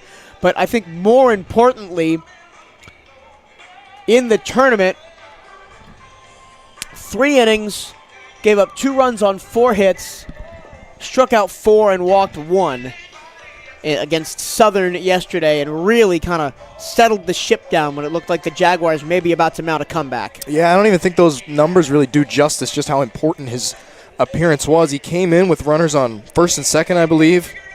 May have been second and third. Took over for the starter, Marcos Gamboa, in that game and really settled it down when things were teetering a little bit. His runners on first and second in the 5th, and he lasted until the end of the 7th inning. He was just an unbelievable morale boost. Here we see SAAC to SAAC as the Vice President, Gerald Best, gives way to Treasurer this year. I think he's earning a promotion. I'm not sure what his title will be for next year, but he'll bump up the ranks. There are 2 guys that are just really involved overall in the Wildcat community, specifically when it comes to student athletes. We see them around a lot in our offices over there on the athletic side. 2 great guys and earning a spot here. Another one to be a part of a big-time run from these Wildcats. Bases loaded for Grambling State. Down 14-2, needing 3 to extend the game. Here is Tiger Borum, 0 for 3, 2 pop-outs, 1 to short, 1 to the catcher behind the plate, and 1 fly out to center. The righty, Yoancel Diaz, rocks and fires. Fastball strike outside corner. And I think the message to Yoancel has to be, right, it doesn't matter if you give up 1 or 2. Throw strikes, let your defense go to work, and we'll get out of here. Pitch. Breaking ball. Misses low as Borum doesn't go for it. We talked about it yesterday. Yo-Yo does have a fastball that can sit in the mid-90s when he needs it. We've seen a lot of these SWAC rosters struggle with some of those higher velocity fastballs. Just not used to seeing that in a lot of arms in this conference. Pitch. Swing and a miss, and the count 1-2. Again, you just said it. Borum didn't catch up to the fastball there, low and away. Yeah, that's a big one from him on that lower half of the zone. It's going to take a few looks at it before these guys really time it up. Borum, the lefty, facing the righty Diaz. Chopped. Foul, first base side. Borum, as a couple of these Grambling State players do, have red accessories. He's got the red bat and the red batting gloves. Of course, that red, the tertiary color for Grambling State, outside the yellow and black. Diaz is 1-2. Swing and a miss! He got him on a garbage pitch in the dirt, and there's 1 away in the inning. Again, we've harped on it. When Wildcats pitchers are able to get ahead in the count, you can afford to throw stuff like that, and Grambling, as disheartened as they are, as rough as it's been a day for them at the plate, they're going to offer it pitches like that. You can get out of get out of some of these at-bats. Here's Kyle Walker, who missed a home run by inches in the first, ended up scoring on the triple by Trevor Hatton. Then flied out to left in the third. First pitch in the dirt. Braceras corrals it 1-0. Popped, then reached on a fielder's choice in the fifth, but that ended the inning as Julian Murphy was caught 6-4. Bases loaded. One out in the seventh. 14-2 Wildcats. Another pitch that's low and almost got away from Braceras, 2-0. But after throwing a bunch of pitches yesterday, you got to wonder how much Yoancel Diaz has left.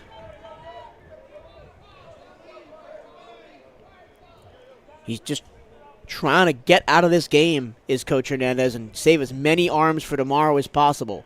The 2-0, low 3-0. A walk would score a run, and you really don't want to do that. Double play ball would be massive.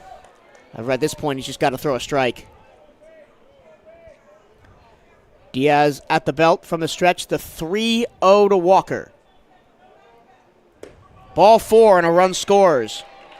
Frederick comes in from third, and it's 4 walks in the inning for Bethune-Cookman to give Grambling State some life. Kind of figured this is the only way. Not being able to throw strikes is the only way that you kind of set up any kind of tension here in this inning. We'll see how much longer it would take for Pablo Torres to come trotting out from that bullpen. Here is a guy that can cause some damage, Keelan Mack. We saw him homer yesterday. Bases loaded, 1 out. First pitch from Diaz. Low in the dirt. Ball 1. He's just been over-rotating a little bit, Diaz, and everything's been low. Even the strikeout to Borum was low. Mack 0 for 3, popped out to first, popped out to second, and struck out.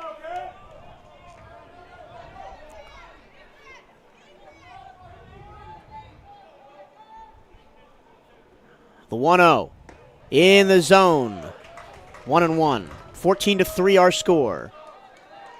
Of course, if the Tigers were to bring this back within run range here, if the Wildcats were to pull up ahead of 10 runs again in the next half inning, we'd be in the same spot next time around. The pitch. Breaking ball just barely did Mack get a piece of that and foul it to the screen. 1-2. We've seen Mack be very aggressive, especially in that strikeout by Best last inning. Is that Pablo Torres warming up down there? It looks like it. We'll see. Hopefully we won't need him. Here's the 1-2.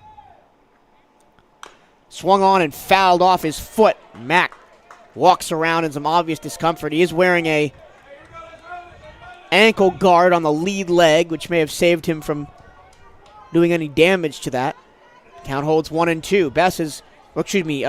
Diaz has gone for that curveball as his strikeout pitch in this inning.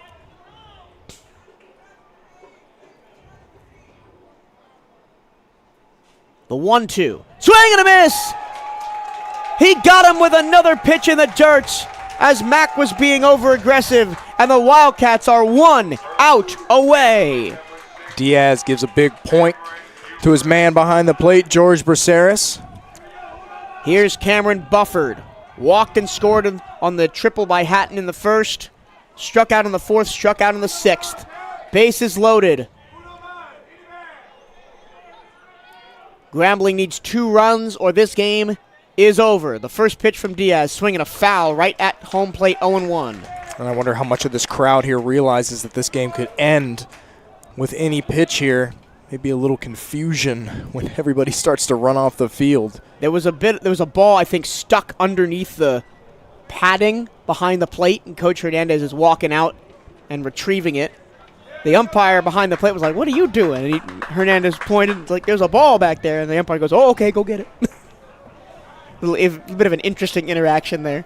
Good guy, Johnny Hernandez. Count 0-1 to Bufford. Bases still loaded. 2 outs here in the seventh. The pitch. Breaking ball. Doesn't break far enough, and it misses high, 1-1. Well, nearly caught the top of the zone, but just not quite enough spin on it.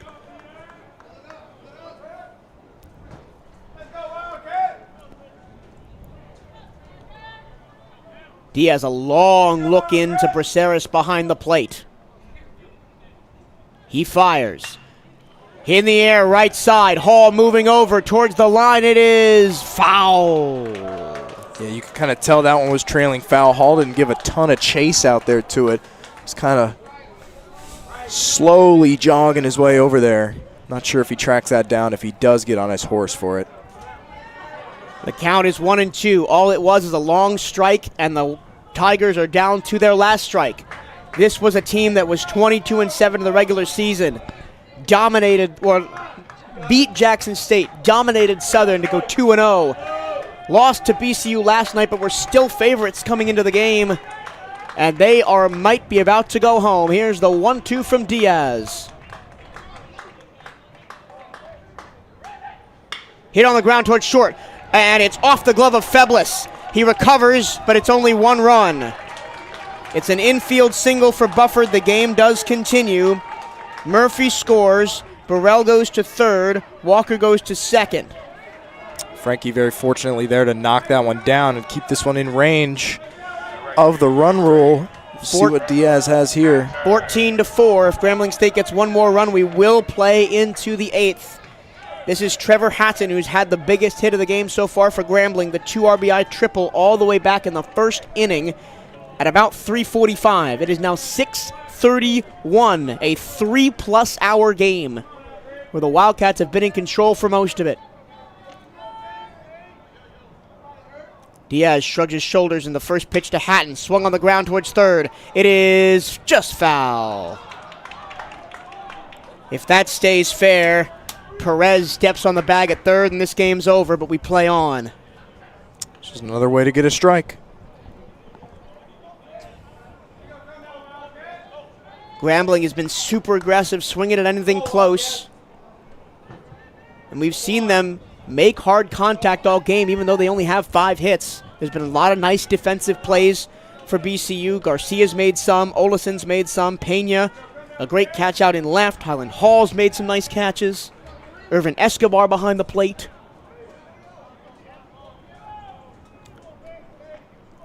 The 0-1. Breaking ball upstairs, 1-1. Diaz really wants to get that breaking ball to drop right onto the top of the zone. Maybe induce a pop-up or a weak swing and a miss, but it hasn't dipped far enough. Just not enough drop on that ball.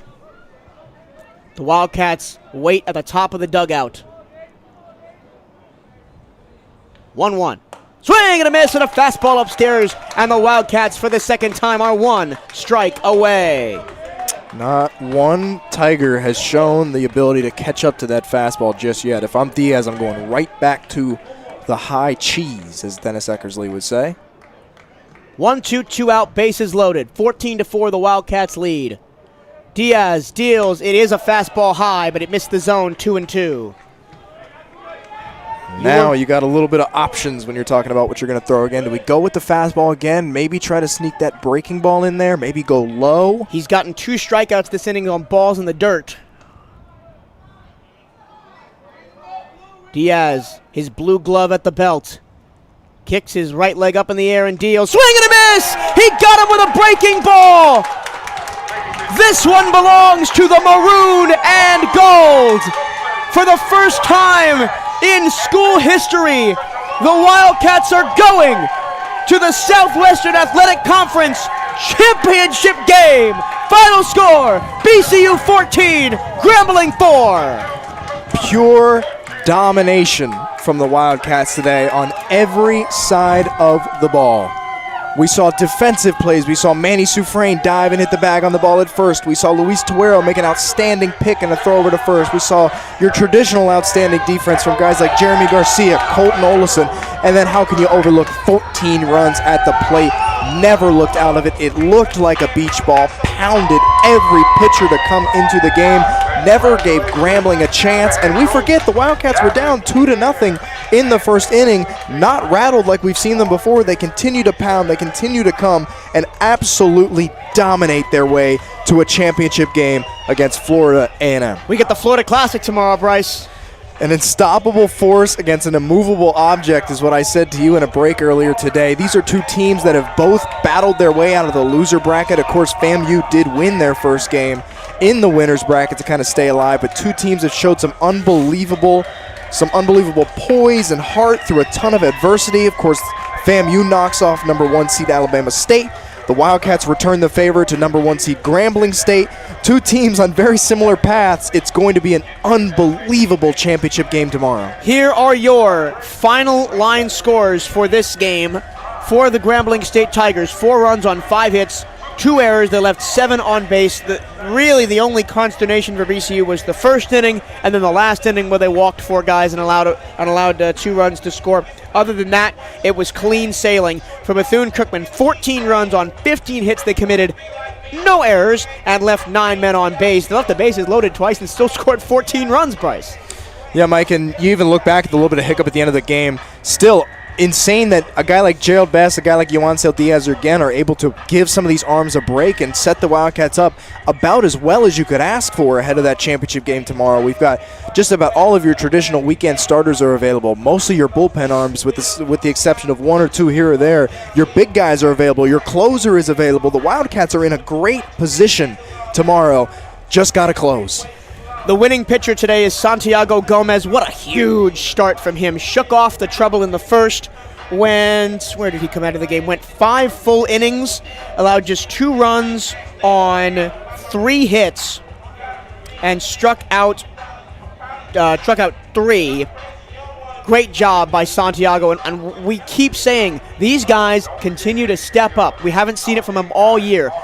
Long stints on the mound. They've done what they needed to do. But, of course, this game is all about the offense. Robert Moya, 56 runs on the season.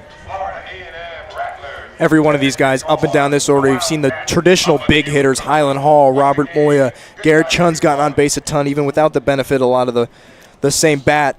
But then you've got the guys like Jeremy Garcia who haven't seen that success, just continuing to work. We've preached patience all week. They've done that. Credit to Coach Jose Carballo on the hitting staff over there for getting his guys ready to play, continuing that momentum, and just being above outstanding this week. Here are some batting numbers for today. I don't usually do this, but I think with 14 runs, it kind of deserves it. Luis Tuero, 2 runs, no hits, 1 walk, struck out once, hit by a pitch once. Perez did not get an at-bat.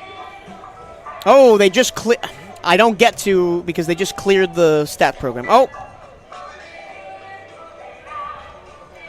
Hold on. Yeah, no, they're doing something weird to the stat program. Here we go. I've just got it in paper. Garrett Chun, 1 run on 1 hit, 2 RBIs, 2 walks.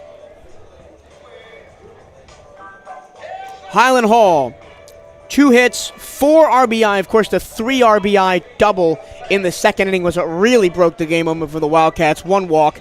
Boris Pena, 1 run, 1 hit, 1 RBI. Manny Sufrain, 2 runs, 1 hit, 1 RBI, 1 walk, 1 strikeout. Irvin Escobar, 2 runs on 2 hits. Didn't have an RBI today, but he keeps coming up clutch. Colton Olson, 2 runs on 3 hits, 4 RBIs. He's got to be my offensive MVP. He's been so cold all tournament long. He was really the only bat to not get going. Today changed that script completely. Jeremy Garcia, 2 runs, 1 hit, 1 RBI, 1 walk. Santiago Gomez, oh no, those are the pitchers. So those are your offensive stats for BCU. Once again, your final score, Bethune-Cookman 14, Grambling State 4. The Wildcats get it done in 7 innings in run rule fashion and sets up a Florida Classic tomorrow at 1 p.m. Florida A&M, Bethune-Cookman for the SWAC championship. It would be either of those schools' first ever crown. For Bryce Wojnowski and our entire crew here at McNeese Baseball Park at Rush Chandler Stadium on the campus of Georgia Tech in Atlanta. My name is Michael Torillo. Thank you so much for listening. We'll be back tomorrow to see if the Wildcats can clinch the crown. Have a good night.